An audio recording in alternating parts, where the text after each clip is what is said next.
이제 소말하는 땡전이 땡윤 돼버린 거예요. 이제 YTN 사용화 시도가 지금 거의 9회 말까지 왔습니다. 이제 배로 치면 침몰 직전이었죠. 이렇게 민영화를 하라는 것은 솔직히 죽으라는 얘기나 다름없거든요. 거의 너무도 무도하고 끊임없이 MBC 민영화를 압박하기 때문에 일단은 MBC를 최대한 줄여놓고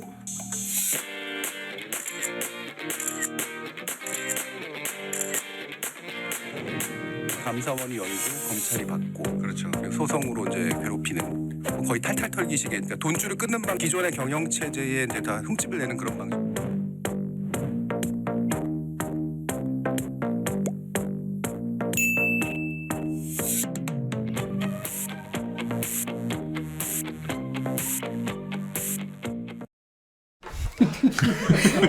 여러분 시즌 3로 돌아왔습니다. 시민이 언론의 인사가 되는 그날까지 언론에서 시즌 3 다시 시작합니다. 반갑습니다. 제 짝꿍이었던 최영길 교수님께서 시즌 3에 대한 중압감 때문에 이 독감에 걸리신 것 같아요. 독감으로 위장하고 네. 대신 거물급 인사를 제 옆으로 보내주셨습니다. 바로 정준희 교수님 반갑습니다. 반갑습니다. 우리 최영길 교수님께서 독감을 걸려주셔서 감사드리고 오늘 시즌 3인데 이번에 좀 조회수가 잘 나오고 언론에서 재밌다 소문이 나야 그래도 이제 저희가 계속 이어갈 수 있기 때문에 오늘 잘 부탁드립니다. 예, 이게 재밌는 게 어떻게 재밌어야 될지 잘 모르겠네요. 그냥 존재 자체가 존재만으로도 저에겐 힘이 되니까요. 잘 견뎌주시기 바랍니다. 예, 알겠습니다. 자, 우선 각자 소개부터 해보도록 하겠습니다. 자, 우리 TBS 안녕하세요. 언론노조 송지연 지부장입니다. 네, 저 2주 만에 더 어두워진 것 같은데 별일 없죠? 괜찮죠? 별일 많습니다. 네, 알겠습니다. 네, YTN 지부장 고한석입니다. 네, 반갑습니다. 저 먼저. 네, 마음대로.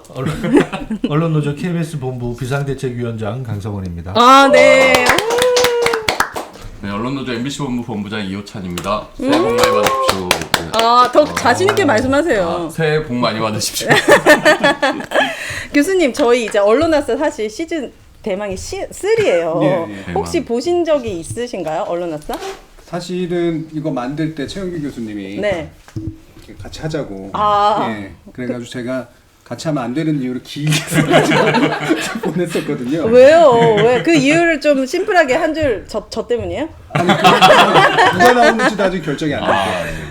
그러셨어요. 예. 그러면은 우리 교수님이 안 계신 언론화사 보셨잖아요. 시즌 2까지. 네. 소감을 좀 짧게 말씀해 예, 주신다면. 그러니까 안 하긴 잘했지만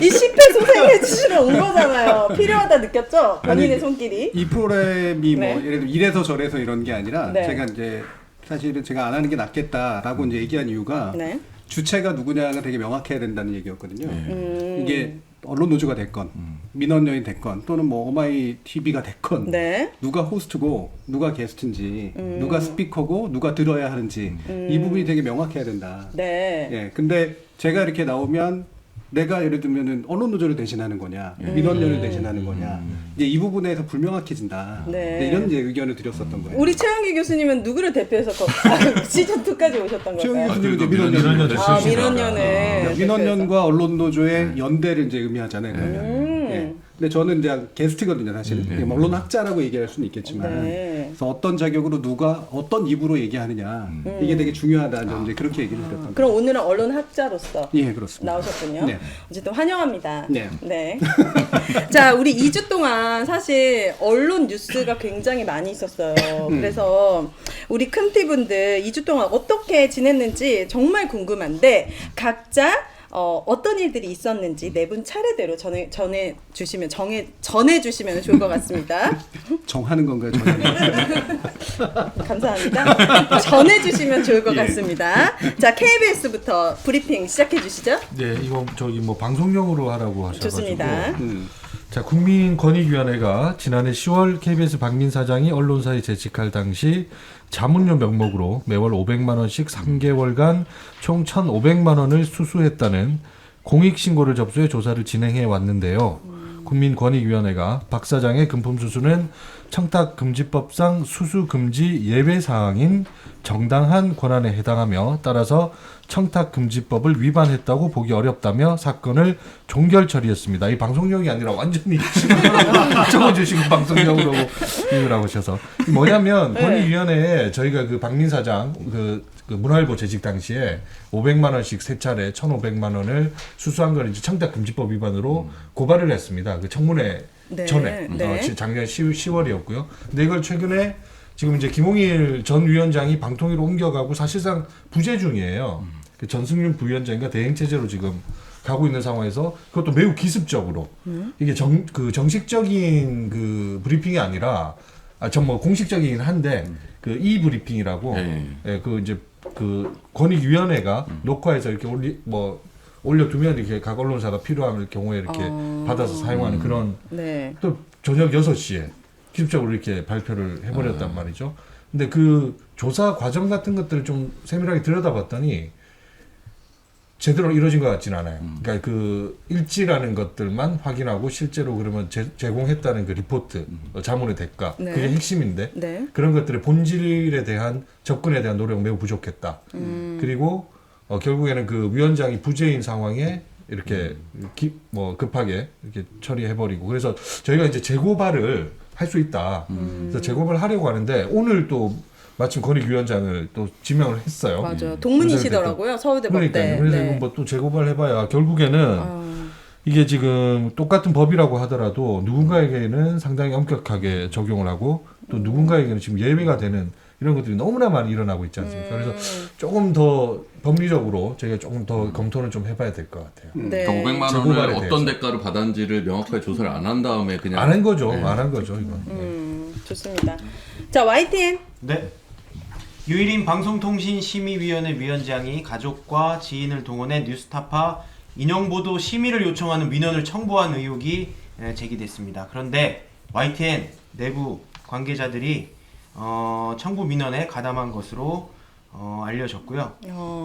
누군지 궁금한데 한 가지 확실한 것은 언론노조 조합원은 그런 저열한 짓에 동원되지 않습니다. 네. 브리핑만 하라 그랬어요. 얘기하지 말고. 그러니까 YTN 내부에도 있었다라는 거죠. 네. 청부 민원 구성원 중에. 좋습니다. TBS. 네, TBS 생명이 5개월 연장됐지만 서울시가 TBS 출연기간 지정 해제를 행안부에 요청했습니다. 또한 서울시가 지급할 올해 예산은 제작비 없이 오로지 인건비와 퇴직금이 한정해 배정되었는데요. 이마저도 112명이 오는 2월 말까지 회사를 떠나야 5개월을 버틸 수 있는 지원 규모입니다. 사실상 전체 인원의 3분의 1을 구조조정하고 5월 이후 TBS 해체 또는 민영화를 위한 마지막 지원인 셈인데요. TBS에서 6년간 라디오를 진행했으며 유일한 외부 진행자인 최일구 앵커는 TBS가 침몰할 때까지 함께하겠다는 결심을 밝히며 구성원들의 신금을 올렸습니다. 네, 그렇군요. 좋습니다. MBC 얘기해 주세요. 방송통신심의위원회 가짜뉴스 신속심의센터 절차를 통해 신속심의에 선정된 방송 9건 중 7건이 신장식의 뉴스하이킥, MBC 뉴스데스크 등 MBC 방송인 것으로 드러났습니다. 문제가 된 방송 대부분은 보수성향 단체인 공정언론 국민연대가 주간 모니터링을 통해 편파 왜곡 방송이라며 방통심의위에 민원을 넣겠다고 밝힌 방송인데요. 이쯤 되면 가짜뉴스 신속심의센터가 여권을 비롯한 보수의 민원 처리 창구가 아닌지 의구심을 떨칠 수가 없습니다. 좋습니다. 교수님께서 우리 큰티들의 근황을 들어보셨는데 특별히 어떤 이슈에 대해서 하시고 싶은 말씀 있으세요? 네, 일단은 이제 재밌다고 느꼈던 게요. 네. 예.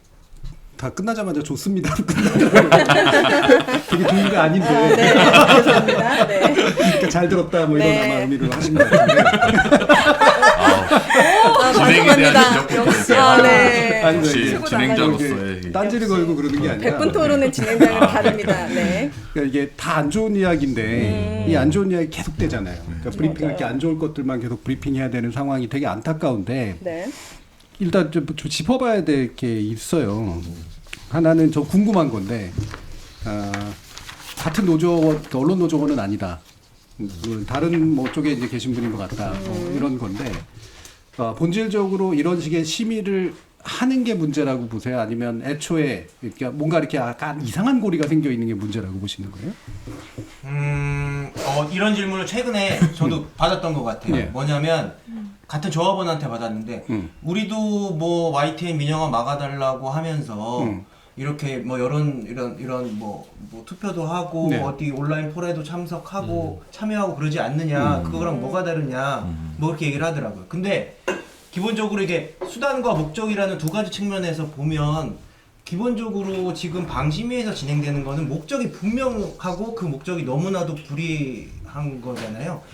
마음에 안 드는 언론을 탄압하겠다는 네. 저열한 목적이 분명하고 거기에 동원된 것이기 때문에 그 자체로 저는 잘못이라고 생각을 하고요. 예. 사실 근본적으로 네. 뒤에도 이제 그 MBC 시민 사례도 자체. 이제 나오잖아요. 네. 일반적으로 시민은 누군가 민원을 넣어서 이제 이루어지는 거잖아요. 그러면 민원을 넣는 사람의 자격이 있느냐 없느냐. 사실 이 문제가 연결이 되거든요. 네. 그러면 이제 예를 들면 당사자 내부에서 불만이 있어서 그거를 심의 민원에 넣는 게 문제냐. 아니면 예를 들면 야 너 한번 찔러 넣어봐라라고 위에서 한번 얘기해가지고 그게 많은 이제 민원 청구죠. 네. 그러니까 그 안에서 쓱 하고 나와가지고 우리가 그럼 생각도 없었다가 푹 하고 내는 게 이제 문제인 거냐. 네. 사실 이 부분에 대한 판단이 필요하다고 저는 생각을 하거든요. 청분이 아니냐도 중요한 네. 것 중에 하나잖아요. 근데 반면에 KBS 프로그램이 폐지되었을 때 시청자들이 10,000명이 넘는 사람들이 KBS에 답을 요구했습니다. 네. 왜 이유 없이 없앴느냐. 이거에 대한 답을 달라. 이것도 또 다른 시청자들의 민원인데 그 부분에 대해서는 KBS가 적절한 답을 적절한 시기에 하지 않았잖아요. 네. 그러면은 그거에 대해서도 어떤 문제 제기라든지 그에 관련된 뭔가 있어야 되는데 해결할 수 있는 방법, 그거에 대한 잘못된 어떤 처벌 그런 게 없고 이 YTN 같은 경우에는 과정부터 결과까지가 너무 정말 목적이 뚜렷했기 때문에 그러니까 이 그때 당시에 부분에서도 시청자들의 어떤 민원은 사실 좀 자발적인 민원이다라고 볼 수 있는 네. 여지가 상당히 있는 부분인데 이건 다 지금 뭐 류일임 가족 가족 지인 뭐 자기 있는 뭐 동생의 회사 네. 뭐 지인 이런 위주로 이제 단체로 뭔가 함께 움직인 것 같은 정황이 좀 보이는 거죠. 이렇게까지 무리하게 했었던 경우가 있었나요? 언론의 방심이 어떤 심의라든지 이런 과정에서 네, 과거에도? 되게 제가 불타기 우려 가능성이 있어서 제가 일부러 이제 네. 예방 주사를 놓는 건데 네. 예를 들면 민원연도 옛날에 청구 많이 하죠. 민원 하지 않았냐. 그리고 민원연도 편파적이라고 얘기를 했었고, 근데 민원연은 예를 들면 좌파 단체니까 좌파의 관점에서 편파적으로 넣으니까 거기에 좌파 위원장이 그걸 쓱 하고 받아가지고 공정성 심의한 거 아니냐. 이런 식으로 이제 물타기 될 가능성이 꽤 있어요. 네. 네. 근데 물론 지금 유일임의 케이스는 저열하죠. 네. 이거는 가족까지도 몰려버렸죠. 이건 바보들이 하는 짓이거든요. 그리고 본인이 네. 또 심의를 해야 되잖아요. 네. 그 민원에 대해서. 그리고 두 번째 문제는 사실 민원을 누가 필터링을 하는가의 문제가 있거든요. 네. 필터 이제 이거는 이제 실무진에서 필터링을 하는 거고 실무진의 전문성이 굉장히 중요합니다. 근데 실무진이 봐서 위원회에 올려야 되겠다라고 생각하는 것과 그렇지 않은 것이 자발적으로 어느 정도 자율적으로 필터링이 돼야 돼요. 그리고 자율적이 되려면 근거나 기준이 필요한 거죠. 근거나 기준을 잘 알고 있는 실무자가 거기에서 올려야 될 것과 그렇지 않은 걸 걸러내야 되는 이제 일들이 있는데 네. 지금 이건 뭐냐면 이거 걸르지 마 무조건 올려라고 하고 한 거잖아요. 그래서 더 심각한 청구거든요. 네. 그러니까 실무자의 판단의 근거들을 없애버린 거예요. 기준이 작동하지 않는 거죠. 그래서 이거는 확실하게 청부다라고 말할 수가 있는 거고 되게 저열한 수준의 청부라고 말할 수가 있는 거죠. 그럼 이렇게 됐을 경우에 류일임 씨 같은 경우에는 받게 되는 처벌은 없는 겁니까? 이거 괜찮은 겁니까? 지금의 조건에서는 처벌은 잘 안 받겠죠. 우리 지금 법 체계가 제대로 돌아가고 있는 게 아니니까. 네. 네, 그런데 창피해라도 해야 되거든요. 그리고 어느 정도는 창피한 것 같아요. 그런데 회의 과정에서 그 부분에 대해서 되게 건의했던 방송위원회 위원장 2명을 해촉하겠다라고 해서 또 회의를 열었더라고요. 방송심의위원. 색칠도 이루어지고 있다. 네. 네. 이게 뭔가 네. 창피하니까 그렇다고. 유만무동이지. 네. 이렇게 계속 가는 것을 제재할 수 있는 민주주의 시스템이 없다고 보시는 겁니까? 네, 유만부동이라고 하는 공간을 네, 되게 재밌는 네. 놀랐네요. 적반하장이잖아요. 네. 예.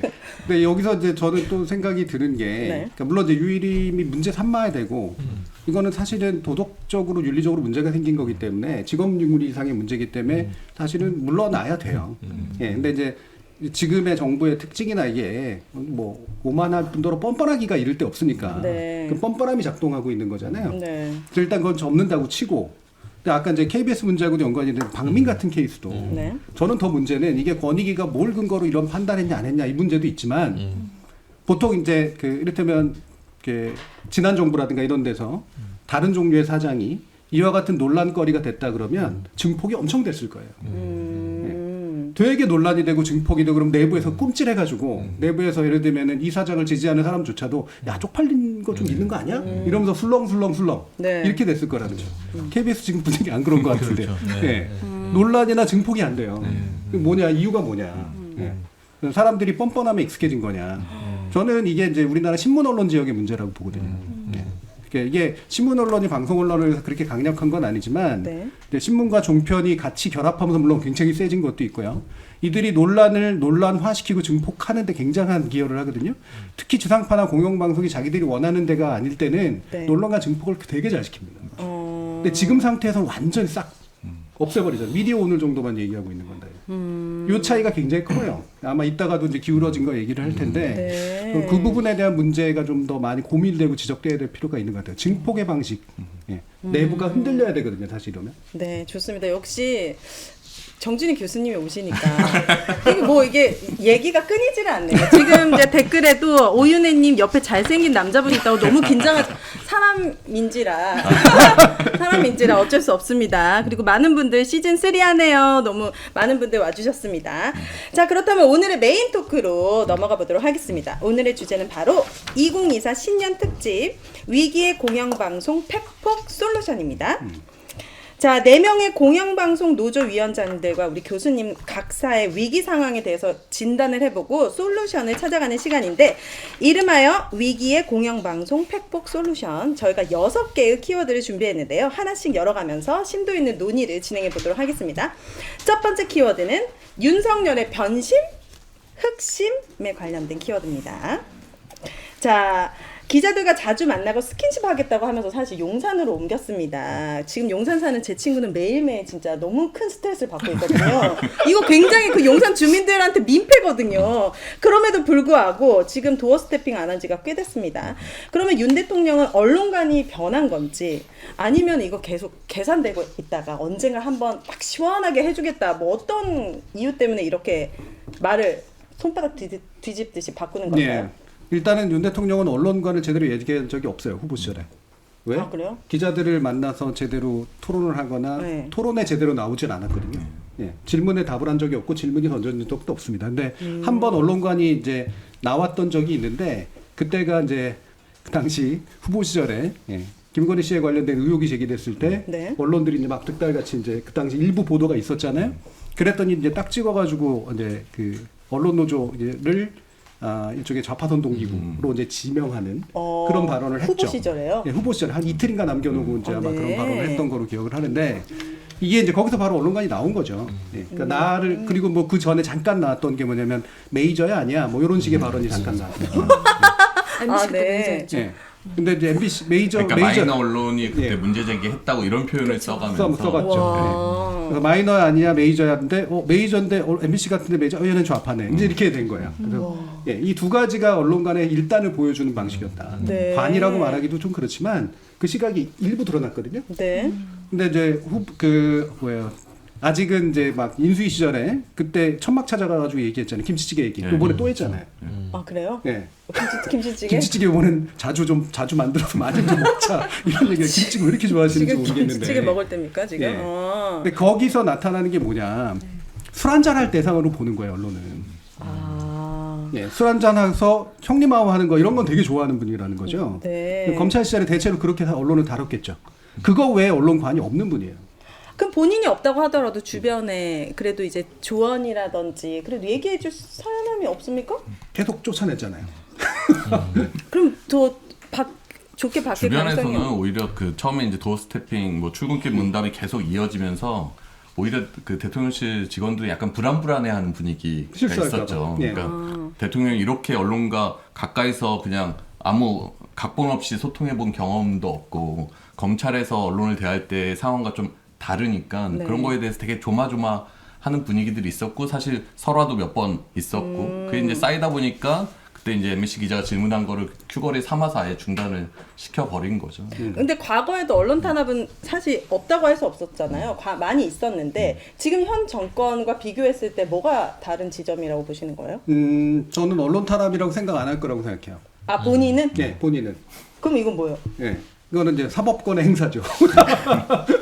정당한 법적 행사죠. 네, 전형적인 검사의 마인드인데, 그러니까 언론이라고 하는 기관이 민주주의에 있어서 왜 특별한 기관이고 왜 중요한 기관인지에 대한 인식이 없어요. 기본적으로 민주주의론이 굉장히 약하기 때문에 나오는 현상인데 네. 언론은 내가 필요하면 김치찌개 같이 먹다가 필요 없으면 싹 하고 던져버리는 그런 또는 비행기로 내쫓는 존재가 아니라 불편하지만 옆에 둬야 되는 존재라는 인식이 이제 가장 중요하거든요. 네. 이 인식 자체가 없어요. 근데 이분한테는. 2년이 아직 채 되지 않았는데 네. 지금 언론이 돌아가는 상황을 보면은 되게 치밀하게 계획한 거 아니냐는 사람들의 의견도 있는데 네. 그런 부분들에 대해서는 저는 아니라고 생각합니다. 네, 치밀했었으면 1년 전, 2년 전에 이미 뭔가를 더 했죠. 네, 이따가도 얘기가 나오겠지만 스텝이 여러 번 꼬였거든요. 그러니까 집권 계획이 명확하지 않았어요. 미디어에 대한 집권 계획도 명확하지 않았어요. 만약에 이게 사실이라면 각 사에서는 어떤 대응이 필요하다고 보십니까? 언론 탄압이라고 생각도 안 해. 언론 탄압이 아니야 이 사람 입장에서는. 이게 이제 KBS 같은 경우가 네. 지금 이제 그 낙하산 사장이 사실은 이제 신문 출신이기는 하지만 방송에 대해서는 완전히 문외한이지 않습니까? 그리고 특히나 이제 그 내부 출신도 아니에요. 외부의 그다음 언론사, 그다음에 정권의 낙하산 이런 특징을 가진 사장이 와서 무지하기 때문에 지금 일어나는 상황들이 대다수거든요. 네. 그래서 실제로 지금 우리 실무하시는 분들, 직원들 얘기를 들어봐도 100명 단위의 프로젝트들을 엄청나게 지시를 많이 하는 거예요. 100명 그러니까 단위. 이 KBS가 그렇게 막 구멍가게는 아니란 말이죠. 네. 예산이라든지 인력이라든지 이런 네. 것들이 아주 그 소소한 협소한. 것들만, 협소한 것들만 아. 이게 명령 내리니까 거기에 또 구역하는 사람들은 따라야 될 거 아닙니까? 네. 그러니까 이게 회사가 제대로 크게 굴러갈 수가 없는 상황이죠. 예. 어머나. 전체적인 틀하고 상관없이. 이 정권의 특징이에요. 윤석열 대통령. 그러니까 그게 뭐냐면 결국 그렇게 망가지는 거예요. 제대로 작동이 안 되다 보니까 기본적으로 아무리 어떤 사장이 오고 하더라도 기본적인 틀 안에서 그래도 이렇게 유지가 네. 되면서 싸움이라는 게 있어야 되는데 네. 이거는 완전 비대칭 전력이야. 아, 그래요. 그러니까 인재들은 그런 막 것들이 그냥 KBS가 지금 완전 뭐 현실적으로 일어나고 있는 거잖아요.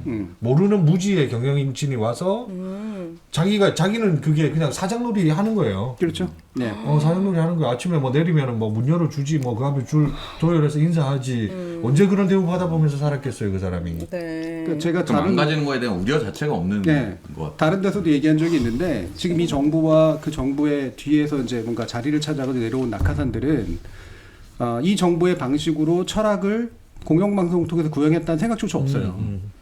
그렇다고 또 망가뜨리겠다는 생각이 구체적으로 있다라기보다는 일단 내 거니까 뺏어야 돼. 네. 이게 제일 강하고 두 번째 그 자리를 누군가 밀고 들어가야 돼. 자리에 대한 욕심이 굉장히 강한 거예요. 일단 밀고 들어와서 앉아있으면 대충 굴러가는 데 아니야? 이런 생각이 굉장히 강한 거죠. 너무 상상 이상이다 보니까 이 대응도 정말 힘들겠네요. 그 대응이 굉장히 어렵죠. 우리 YTN 할 얘기 있었잖아요. 할 얘기요?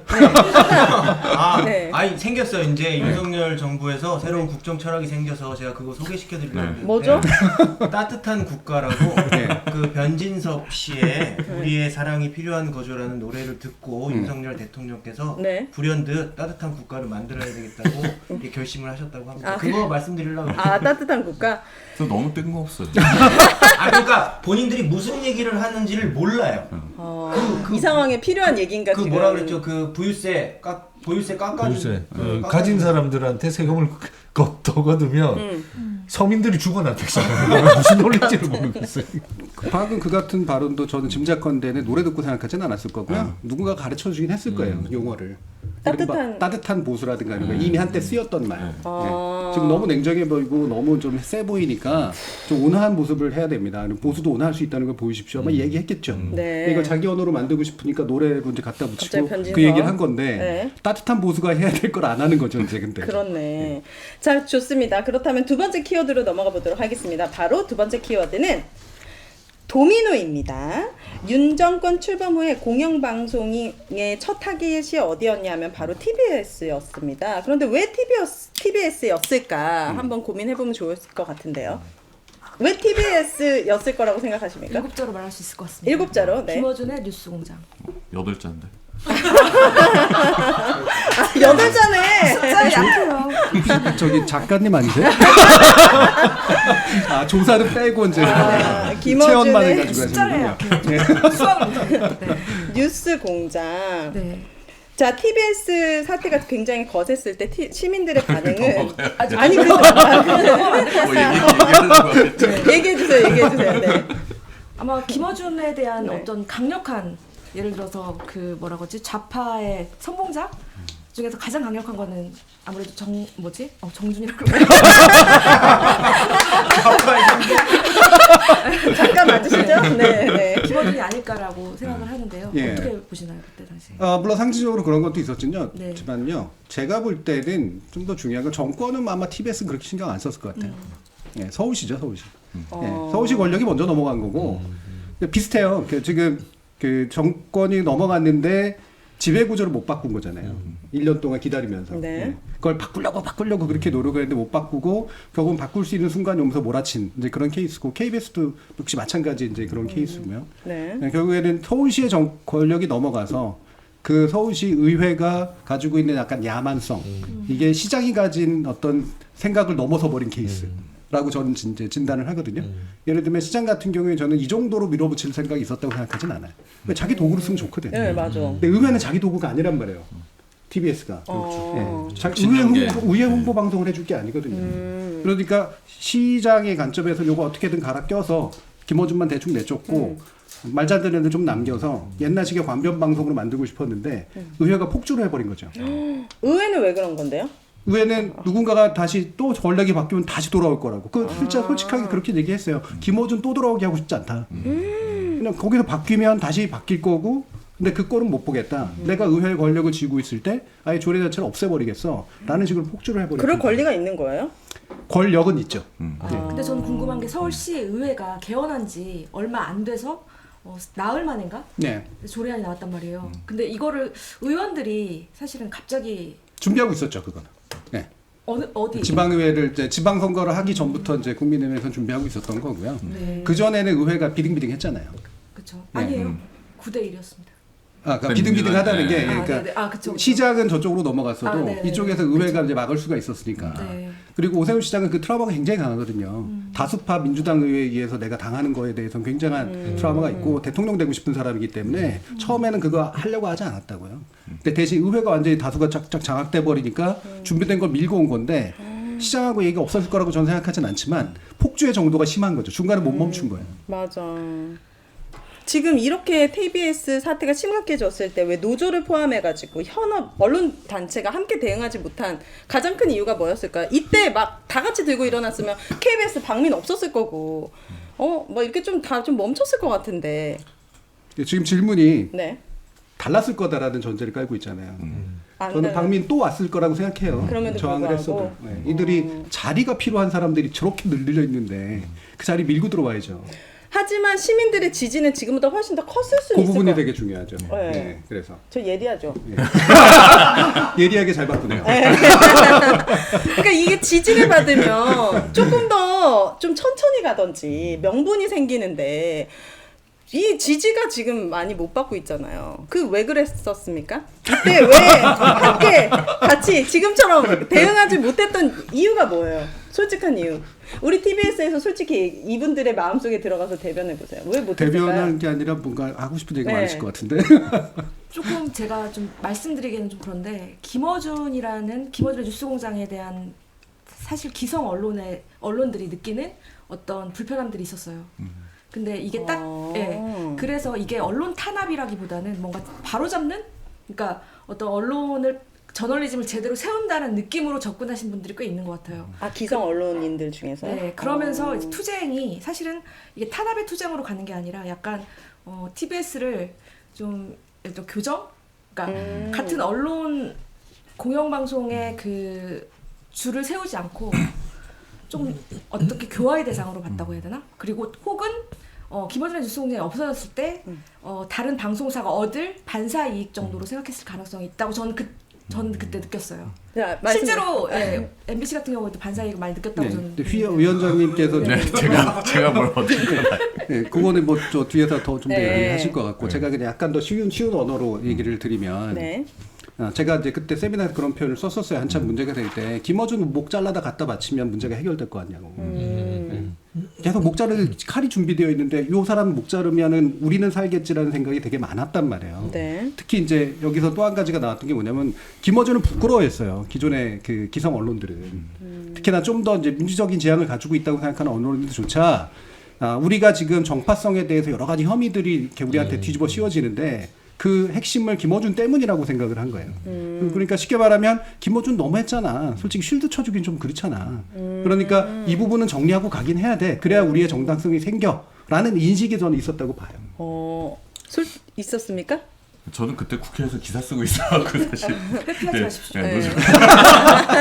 아니 근데 근데 노조위원장 하기 전이긴 한데 근데 네. 저는 그러니까 일단은 언론들이 뭐 몇 번 말씀드렸지만 타 언론의 어떤 동향이나 이런 거를 뭔가 기사화하는 거에 대한 기본적인 약간 좀 주저함, 소극성이 기본적으로 있고 네. KBS 수신료 분리징수 처음 나왔을 때도 그랬는데 김어준 교체가 이렇게까지 계속해서 어떤 TBS를 완전히 죽이는 과정까지 갈까에 대한 약간 뭐 아니한 인식이든 하여튼 나이밤이 있었던 것 같고요. 특히나 일단 한 단계 건너서 다른 회사의 이야기니까 우리 만약 김어준 씨가 우리 방송에 나와서 우리 그런 상황이 되면 느낌이 달랐겠죠. 근데 이제 타 언론사에서 인기 있었던 프로그램의 진행자가 교체되는 과정에 대해서 이거 우리 전체의 문제다라는 인식 자체가 좀 부족하지 않았나 싶어요. 그래서 저렇게 조례를 제정한다 해도 설마 TBS를 없애겠어라는 인식이 되게 강하면서 이제 계속 시간은 흘러가는데 진짜 없애네 이렇게까지 좀 온 부분이 있지 않을까. TBS 내부에서도 김어준 씨가 나가면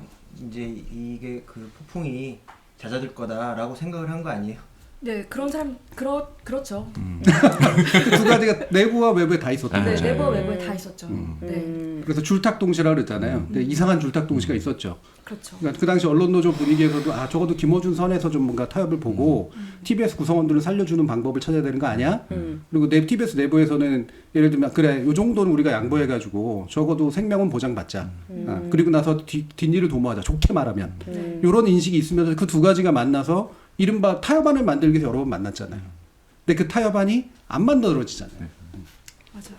KBS 김어준 이슈가 김어준이 씨가 나갈 때는 그냥 뭐 나가는 거 정도의 문제다라고 생각하고 관심을 안 갔는데 김어준 씨가 나가고 나고 이제 진행자들이 다 교체가 되고 나니까 TBS 사안 자체에 대한 국민적 관심이 또 줄어드는 맞아 부분이 해결된 줄 알았어요. 어느 그러니까- 정도는 그렇게 되어서. 그러니까 국민적 관심이 줄어들다 보니까 이걸 또 이슈화 시키기도 또 쉽지 않았던 부분도 있었던 것 같고 이런 측면도 있습니다. 예를 들어서 언론이 하나의 방송사, 하나의 프로그램을 폐지하는 방식이 되게 무도했는데 그거를 지켜보는 언론인들의 자세가 굉장히 약간 되게 미온적이었고 저희도 마찬가지입니다. 그러니까 그런 걸 보면서 좀 실망했다는 부분이 저는 좀 컸다고 생각하거든요. 시민들이 공영방송에 대해서 좀 약간의 뭐랄까 뭐 그걸 지켜서 뭐해? 라는 그런 생각을 뉴스공장이라는 프로그램이나 아니면 신장기업이 사라지는 그런 과정에서 좀 있었다고 저는 생각을 하고 그게 좀 그 마음들이 좀 이어져 온 것 같긴 해요. 그럼 그 똑같은 일이 TBS가 아니라 KBS나 MBC에서 만약에 일어났다면 다른 타 언론인들의 반응은 달랐을까요? KBS 일어났을 때 조금은 달랐지만 과히 달랐나요? 예. 비슷했던 것 같아요. 근데 그 더 라이브 뭐 싸움은 상황에서 다른 언론사가 해줄 수가 없어요. TBS 내부에서 TBS 내부에 있는 그 제일 잘 나가던 프로그램이 없어지면 TBS 내부 구성원들이 침묵하고 싸우지 않는데 다른 언론사에서 도와줄 재간이 없죠. 그리고 도와준다기보다는 네. 제가 얘기하는 건 시민이 받아들이는 감정을 얘기하는 겁니다. 네. 그러니까 예를 들어서 MBC가 그때 당시에 압수수색을 당했을 때 사실은 엄청난 일인데도 불구하고 크게 뭐 언론에서 다뤄졌는지도 모르겠지만 그러니까 그런 식으로 만약에 이게 탄압 국면에서 모두 다 이거 잘못됐다고 얘기해야 된다고 생각하는데 그걸 하지 않는 거에 대한 시민들의 실망감을 얘기하는 겁니다. 내부도 물론 분명히 잘못했지만 네. 확실히 시즌 3에는 조금 더 솔직한 얘기를 할 수 있네요. 네. 감사드립니다. 저는 그 KBS를 이제 많이 비교들도 많이 하시죠. 그리고 시간 순서상 이제 TBS 그다음에 KBS가 지금 망가지고 있고 한 건데 비슷한 점도 있지만 저는 사실 좀 본질적으로도 다른 부분들도 좀 있다고 생각합니다. 근데 같은 점은 뭐냐면 이 어쨌든 간에 KBS도 그렇고 지금 우리 소위 말하는 공영이라는 앞에 타이틀이 붙는 매체들이 언론사들이 결국에는 편향성에서 벗어날 수가 없잖아요. 이게 저는 그런 거라고 보거든요. 저희 안에서도 아까 정준희 교수님이 사실상 제가 하고 싶었던 말을 되게 시원하게 말씀해 주신 거예요. 아까 그 김어준에 대한 뭐 어떤 실드 KBS에도 그런 프로그램들 사실상 있었죠. 그 내부에서도 뭔가 누군가가 이렇게 톡 발산하지 못해서 그렇지 그런 것들은 불만 혹은 거기에 대한 시각이라는 건 다른 평가 이런 것도 분명히 존재하고 있었단 말이에요. 내재돼 있었어요. 그게 네. 딱 이렇게 이분법적으로만 볼 수 있는 부분은 아니었다고요. 근데 그런 것들은 늘 바뀌어왔단 말이죠. 정권 바뀔 때마다 뭐 그런 거 있잖아요. 지금도 사실상 우리 뭐 프로그램들이 저렇게 막 폐지되고 했지만 그런 것들을 우리가 예측 못했나요? 그런 것들도 아니란 말이죠. 워낙 방식이 지금 너무 무도하게 들어오고 비상식적으로 들어오고 한 거에 대한 분노가 진짜 본질적인 언론 탄압보다도 지금은 당장에 그게 더 크게 느껴지는 그런 순간들이란 말이에요. 어찌됐건 간에 폐지시키려고 했을 거고 다 하차시키려고 했을 거야. 왜? 얘들은 그런 애들이었으니까. 그리고 그런 것들을 천명했잖아. 네. 그렇게 들어오는 거였는데 방식이 너무 무도하고 지금 한 거다. 그래서 지금은 그 KBS는 저번에 조화도 막 둘러쳐지고 있잖아요. 네. 지금 똑같은 일이 이제 벌어지는 거예요. 뭐 이제 언론 단체에서 이제는 수신료 거부운동 하자는 거 아닙니까? 네. 그런 움직임도 지금 일어난다고요. 네. 그분들과 결이 완전 다른 분들이에요. 네. 소위 어떻게 보면은 같이 지금 내부에서는 저희들하고 같은 결을 가지고 싸워야 될 부분인데 KBS 이제 시청료 거부운동 일어나는 거예요. 이렇게 그 조화가 이걸로만 바뀐 거지. 다시 이 정권이 바뀌고 하면서 그래서 지금의 정권은 그냥 이 플랫폼 자체를 아예 그냥 축소시키고 네. 없애버리려고 하는 게 맞는 것 같아요. 그게 그 진단이 저는 여전히 그게 유효하다고 보고 있고. 이 프로그램이 사라지고 진행자 교체되는 거야. 정권이 바뀔 때마다 그래왔다 치지만 아예 방송국을 없애버리고 수신료 폐지라는 거는 거의 존폐 위기인데 거의 약간 방송국이 사라질 수 있는 위기잖아요. 이렇게 되면 다시 이거를 만들 수는 없는 거잖아요.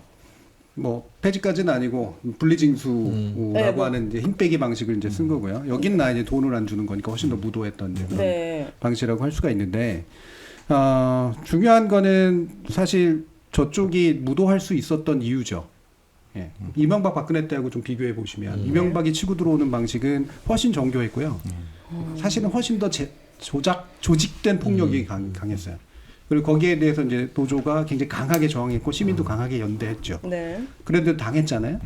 네, 당했고 거기에 밀고 들어온 사람은 그래도 그게 부담이 되니까 자기 방식으로 잘 운영해 보려고 하는 나름의 어떤 시도라도 좀 있었어요. 근데 지금은 이제 그게 아니라 그런 시도를 하는 사람이 아니라 그냥 가서 장악할 사람을 내려보낸 거고 네. 장악의 과정이 엄청나게 무도했는데 그 무도가 용인됐던 중요한 이유 중에 하나는 포기한 거죠. 내부 인원들도 많이 당해봤으니까. 어떻게 들어올지 알고 두 번 꾸는 악몽이 훨씬 더 힘들잖아요. 그러니까 싸워봤자 안 된다라고 하는 생각이 훨씬 강하고 근데 의미 있게 못 싸우죠.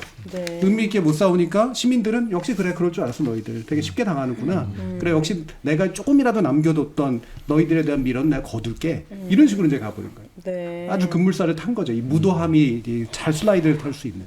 희망이 안 느껴지는데 지금 우리는 희망을 만들어야 되는데 자 다음 주제로 넘어가서 그러니까 이런 넘어가 상황을 보도록 잘 우리가 뭐 네. 인정을 하든 인식을 하면 네. 뭐 또 새로운 해법들이 나오겠죠. 아직 안 당해서 냉정하게 인식해야 되고요. 네. 시민들이 왜 그렇게 냉담한가에 대해서 이해해야 돼요. 맞아요. 예. 네. 그 어른 마음을 풀어주지 않으면 이제는 예전 방식으로 연대해달라고 해서 연대가 안 맞아, 일어난다는 맞아. 거죠.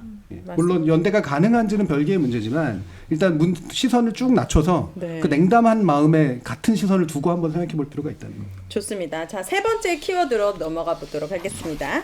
세 번째 키워드는 기울어진 프레임입니다. KBS 투쟁이 어려운 것은 프레임의 저울이 한쪽으로 기울어져 있기 때문이 아닐까 싶습니다. 특히 수신료 분리징수의 경우에는 방만한 경영이라는 프레임이 막혀가지고 이 프레임에 막혀서 공영방송 존립 기반은 공적 재원이라고 맞불을 놓지 못했다고 보는데 어떻게 보시나요? 분리고지는 사실상 이게 정말로 저희 이 싸움을 힘들게 하는 거는 맞아요. 왜냐하면 이게 전체 지금 뭐 회사가 얘기하는 것만 해도 뭐 수천억이거든요. 그러면 사실상 이게 단순한 그냥 재원이 흔들리는 문제가 아니라 그냥 어떻게 보면 아까는 뭐 폐지까지는 아니라고 말씀하셨지만 존폐의 저는 위기라고 봅니다. 그리고 네. 또 노동조합이기 때문에 그 구성원들의 이 권익이라든지 안위를 걱정 안 할 수도 없는 거예요. 네. 이제 뭐 구조조정이라는 이런 것들 뭐 그런 단어들이 나올 수밖에 없는 그런 상황이죠. 근데 지금 최근에 이제 일어나는 게 저도 여기 막 방송 오기 전까지도 계속 이슈가 되는 게 일부 언론에도 지금 나왔지만 이제 그 저희 수신료 분리고지가 이제 현실화가 돼요. 2월 정도 한전하고 이제 이런 협상들이 결국에는 분리고지가 지금은 아직까지는 기존 방식 유지가 되고 있단 말이죠. 그래서 재원 자체가 크게 떨어지진 않았어요. 네. 근데 이제 이게 실질적으로 정말로 고지서가 2장이 나가는 상황이 곧 벌어질 거란 말이죠. 네. 자, 그러면 이런 것들이 꽤 복잡합니다. 시스템이 아직 갖춰져 있지 않고 하다 보니까 그나마 이걸 이제 최선의 방어를 하기 위해서는 인력이라는 게 필요하죠. 그 업무를 대체할. 근데 그러다 보니까 이제 어떻게 하겠습니까? 더 뽑을 수는 없는 것이고 내부 구성원들을 막 차출해서 가는데 이제 이게 막 시끄러워진 문제들을 일으키고 있어요. 왜냐하면 이게 KBS는 어찌됐건 간에 직류로 이렇게 선발이 돼서 들어왔단 말입니다. 뭐 기자, PD, 아나운서 이렇게 들어왔는데 그런 것들이 그래서 내부에 이 규정들이라는 게 있잖아요. 그 인사 규정이라는 것들이 있고 뭐 단체 협약에서 맺은 것들이 있고 한데 이런 것들을 누군가를 강제로 막 보내야 되는 막 상황들이 벌어지다 보니까 또다시 불법 경영의 소지들이 막 발생을 하는 겁니다. 징수원으로 보낸다는 거요? 징수원이라는 표현이 아니고요. 그러니까 그 수신료 분리 고지에 대한 대응을 할 수 있는 일종의 TF 같은 그런 조직이 필요해졌어요. 그래서 가서 이제 그런 일들을 해야 되는데 누군들 거기에 가고 싶겠습니까? 자기가 제작 현장에 있다. 그리고 이거는 뭐 위에 돌 빼서 뭐 아래 돌 개는 것밖에 안 되죠. 제작 인력들이 제작을 해야 되는데 그거 빼면 그럼 결국 제작 컨텐츠 경쟁력은 더 떨어질 수밖에 없는 것이고. 근데 중요한 것은 그러면 그 경영진이 낙하산 타고 왔더라도 그 아까 말씀하신 것처럼 일말의 내부에서 기대라는 것들도 어떤 거였냐면 네. 그럼 네가 말한 것처럼 정무적으로 뭐 좀 해결해봐 가서 용사이랑 뭐 술 마시면서 뭐 다이다 이렇게 뭘 어쨌든 해봐라는 그 일말의 기대가 있었단 말이죠. 근데 우리의 주요 협상 주체들이 있어요. 한전, 방통위는 아예 그 수신료 체납했을 경우에는 체납된 가산 금액도 받지 않겠다고 선언했단 말이에요. 김유재 전 방통위 위원장이. 근데 그런 것들 그걸 풀어야죠. 안 내면은 그래도 그 어떤 징수할 수 있는 근거. 그 아파트 대주관에서는 우리가 직접적으로 지금 거들 명분이 없으니 그럼 국토부의 시행령 같은 거라도 조금 고쳐달라. 그러면 국토부 뭐 만나서 그런 것들이라도 풀든지 기본적으로 약간 그런 성과를 내면서 내부에 직원들이 같이 합심해서 하자. 이런 리더십과 네. 이런 것들은 전혀 안 하고 있어. 그러니까 이거는 그냥 수신료에 순응해버렸어요. 정부가 이 수신료를 그냥 매우 의도를 가지고 깨버렸는데 그 깨버린 수신료를 지키려고 하는 노력은 전혀 하지 않고 근본적인 뭔가 문제를 고치려고 하는 노력은 전혀 하지 않고 이건 받아들이면서 이 정부의 그 일종의 정책에는 순응해버리면서 안에서 다시 희생을 강요하는 그러다 보니까 이게 다시 농도 갈라치기가 벌어지고 그 조직이 별로 저희한테 좋은 거 아니죠. 외부에서 보시기에도 그럼 결국엔 너네 밥그릇 지키려고 하는 거 아니냐? 이런 비판을 받을 수밖에 없는 거고. 그러니까 저는 박민의 KBS라 하더라도 수신료는 내야 된다라는 인식이 좀 있어야 되는 거 아닌가 싶어요. 저는 이거를 박민 KBS의 어떤 문제점에 대해서 지적한다라고 해서 또 그 지적하는 쪽도 수신료를 갖고 문제를 삼으면 그걸로 인해서 사실 피해볼 사람들은 결국엔 박민은 수신료 안 들어온다고 전혀 아쉬워하지 않거든요. 망가뜨릴 수 있으니까. 그리고 그 피해는 안에 나름의 좀 국민의 방송으로 KBS에 만들어 보려고 하는 사람들이 가장 먼저 피해 볼 수밖에 없거든요. 그래서 저는 아까 이제 뭐 언론단체에서 수신료 분리 징수를 뭐 수신료 그럼 내지 않겠다 이렇게 운동하는 것은 박민의 이런 정권의 프레임에 말리는 거 아닌가 싶은 생각이 들어요. 강성원 본부장님이 징수 업무하는 곳으로 가면 되게 마음이 아플 것 같아요. 근데 이 제목이 그 키워드가 기울어진 프레임인데 사실은 기울어진 운동장이라고 많이 쓰잖아요. 네. 이게 지금 다들 기울어졌다고 생각을 해요. 그러니까 뭐 우리 쪽 내 쪽이라 표현해서 좀 그런데 이른바 보수 진영에서도 이 언론 지형이 전부 다 좌파 언론 노조에 장악돼서 기울어졌다는 거예요. 사기예요, 사기. 그래서 오늘 나온 게 뭐냐면 미디어 X라는 뭐 어떤 맞아요. 것도 참관을 보수 했더라고요. 언론 일종의 뭐 전문지. 미디어 오늘 같은 건가 봐요. 그러니까 다들 운동장은 기울어졌다고 생각을 하고 이 정권은 하는 걸 보면 아예 운동장을 그냥 황폐화시켜버리고 없애버리려는 것 같아요. 저는 이 키워드 지금 기울어진 프레임이라는 이 키워드의 본질은 국민 세금이 낭비되고 있다라는 프레임에서 솔직히 KBS나 TBS가 되게 자유롭지 않다는 거예요. 댓글을 보면 왜 우리 세금으로 불공정한 방송을 해? 라고 하는 순간 저희는 할 말이 없어지는 게 있는 거예요. 그래서 그 프레임 자체가 그 프레임을 들이대는 순간 뭔가 할 말이 없어요. 그러니까 그게 되게 기울어졌다고 저는 되게 느끼는 거예요. 우리가 공적 가치를 그만큼 내세우면서 그거에 대한 값어치를 해라고 떳떳하게 말할 수 있는지 그거에 대한 고민도 있고요. 네. 예, 원고를 쓰신 분의 고충이 느껴지는데 뭐 그게 어떤 의미로 받아들여지건 간에 핵심은 기가 그러니까 저는 이걸 추진하는 분들이 특별히 머리가 좋거나 준비가 잘 돼 있다고 얘기하지 않았잖아요. 근데 장님 문고리 만진 격이 된 케이스에 전형적인 게 바로 이 수신료 문제입니다. 본능적으로 물론 알고 한 거긴 하지만 예를 들면 대표적으로 그 전에 학자들이 수신료 가지고 고민할 때 시행령이나 법을 어떻게 고쳐야 되지 맨날 그런 고민했었지. 시행령의 일부를 해가지고 원래 할 수 있다를 없다로 바꾸는 게 가능한가? 분리로 징수를 할 수 있다가 할 수도 있다는 그러니까 이렇게 해서 이제 위탁해가 할 수 있다로 법적 장치를 마련한 건데 할 수 없다로 바꿔버리는 건 정말 천재적인 아이디어거든요. 그래요. 예, 법적으로. 이거를 누가 생각했는지 잘 모르겠는데 아마 법비가 분명히 있었을 거예요. 언론학자가 아닐 거라고 저는 생각을 하고 법비가 아마 붙었다고 저는 생각을 하는데 네. 이게 결과적으로 왜 말 그대로 내분을 유도하기도 제일 좋고 그다음에 나중에 내게 아니게 되더라도 그냥 망가뜨리기 좋은 방법이다. 그리고 국민들한테는 예를 들면 그 당시에 KBS가 싫었던 보수적 국민들이나 무파적 국민들한테는 오케이 잘 됐다 안 내는 거야? 안 내는 게 아닌데도 불구하고 그다음에 그리고 나서 그 반대로 된 상태에서는 역시 그래 너희들 보니까 이를테면 좀 더 이렇게 민주적인 어떤 것들을 지향하는 그런 분들이나 좀 더 진보적인 분들도 그래 이제 저놈들과 됐으니까 역시 아니야 이렇게 이제 만들어버리는 갈라치기가 굉장히 좋은 그런 프레임이란 말이에요. 네. 그래서 그런 의미로서 아마 전 쓰신 거라고 저는 생각을 하고 근데 이거는 되게 피하기가 어렵습니다. 그래서 되게 저는 언론학자의 관점에서 보면 되게 지저분하게 건드린 거예요. 예. 세계 어느 각국이나 집권을 한 사람이 됐건 국회나 의회가 됐건 간에 수신료 문제를 다룰 때는 굉장히 조심스럽습니다. 왜? 이거 다루면 분명히 포퓰리즘적인 결론이 나거든요. 내부에서든 외부에서든. 수신료 내고 싶은 사람은 어디 있습니까? 저 같은 경우도 내기 싫어요. 만약에 내라 그러면. 네. 하지만 공영방송 연구한 사람으로 그래도 공영방송 필요하자라고 내는 거란 말이에요. 그게 박민의 KBS건 그렇지 않건 간에. 근데 이런 식의 높은 윤리적 기준을 가지고 공영방송을 바라볼 수 있는 상태가 아니라는 거죠. 맞아요. 왜냐하면 지금 KBS에서 보도되는 보도 행태 자체가 9시가 땡뉴 뉴스로도 변질되었고 또 고 이성균 배우에 관련된 어떤 녹취록 공개 이런 부분에 있어서 대중들에게 엄청 큰 충격과 실망을 줬거든요. 이런 와중에 공영방송은 지켜야 되지 않겠습니까? 수신료는 내야 되지요. 이 말이 너무 설득력이 떨어질 것 같아요. 그러니까 내부 구성원들이 얼마나 치열하게 싸우고 있는지를 좀 언론 아싸를 통해서라도 전달을 해주시는 게 너무 중요하지 않을까 싶습니다. 근데 억울한 측면도 분명히 있는 게 뭐냐면 저희가 만약에 장악당하기 전까지는 뭐 막 응원을 해주다가 장악당한 순간 그 모두에게 다 그러니까 양쪽 진영 모두에게 외면받아요. KBS도 마찬가지일 텐데 지금 되게 억울하게 장악당했음에도 불구하고 KBS 뉴스 9시 뉴스 같은 거 보면 KBS 이제 안 볼 거예요. 채널 이제 안 낼 거예요. 이렇게 된단 말이에요. 그러니까 그게 되게 어떻게 이 국면을 빠져나가야 되는지. 네. 그게 정말로 어려운 일이죠. 그리고 보통의 분들은 이게 마치 법인이라는 게 법인격인 것처럼 방송사다 언론사다 그러면 한 몸으로 봐요. 그 안에 다양한 흐름이 있거나 집단이 있거나 경향이 있다라고 하는 것까지 봐주지 못해요. 우리가 남들을 볼 때도 마찬가지이기 때문에 맞아. 그러면 예를 들면 지금의 박미연 KBS는 다 나쁜 KBS야. 이를테면 반대편에 있는 사람들의 눈에 보면 그 전에는 이제 또 반대편이었겠죠. 이거를 깰 수 있는 방법이 있나? 존재감을 보이는 수밖에 없어요.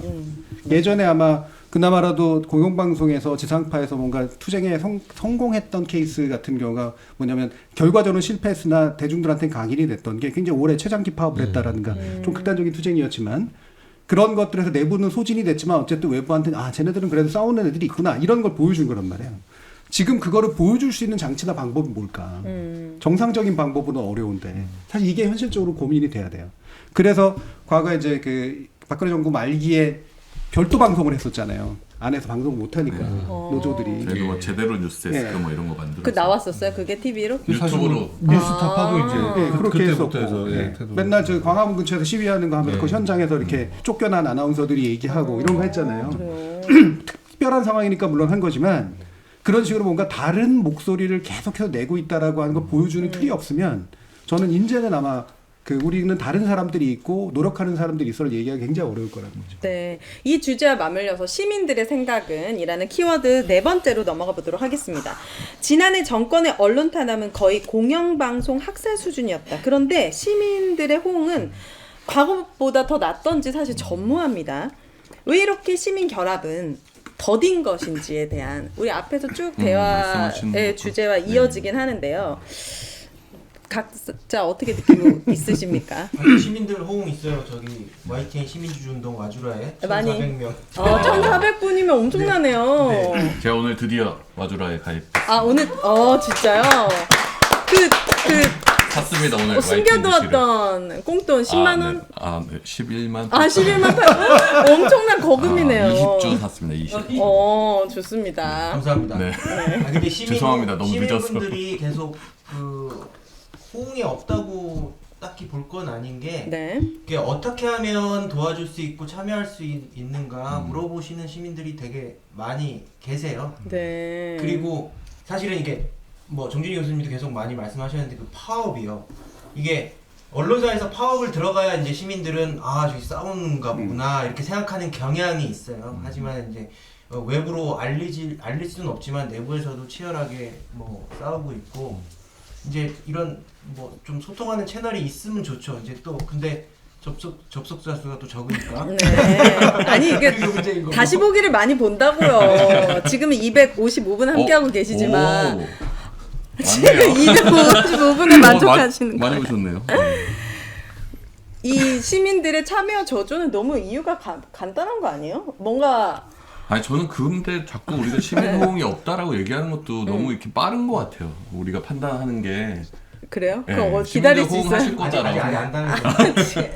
너무 장밋빛인 것 같습니다. 우리가 어떻게 하느냐에 따라서 서서히 움직이고 있다라고 생각을 해요. 그래서 저희가 뭐 언론 아스를 통하든 현장에서 뭐 기자회견을 해서 기사 한 줄이 나가고 또 뭔가 활동을 해서 내부의 상황을 계속해서 알려나가면 시민들의 마음은 사실 계속해서 조금씩 움직이고 있지 않은가요? 이거 당장 우리가 뭘 시민들의 호응을 확인할 수 있는 방법이라는 것도 사실 별로 없잖아요. 그럼 예를 들어 여론조사에서 이 정권의 언론장악 뭐 이런 행태에 대해서 옳다 그르다라고 판단하면 대부분 반대하는 목소리들이 나오잖아요. 그러니까 저는 시민들의 호응이 아예 낮다라고 너무 우리가 지를 계속 그렇게 또 프레임을 만들 필요는 없지 않을까? 전 너무 뜬금없는 생각인데요. 네. 코로나가 많은 영향을 준 것 같아요. 그러니까 코로나 때 우리가 거리두기 하면서 약간의 개인주의, 그다음에 그런 것도 있고 약간 그때 미디어를 바라보는가 예를 들어 그때 혼자 있으면서 뭔가 이렇게 즐기는 그런 미디어 환경 뭐 이런 거, 약간 문화적인 약간 이런 것도 영향이 있지 않을까라는 생각이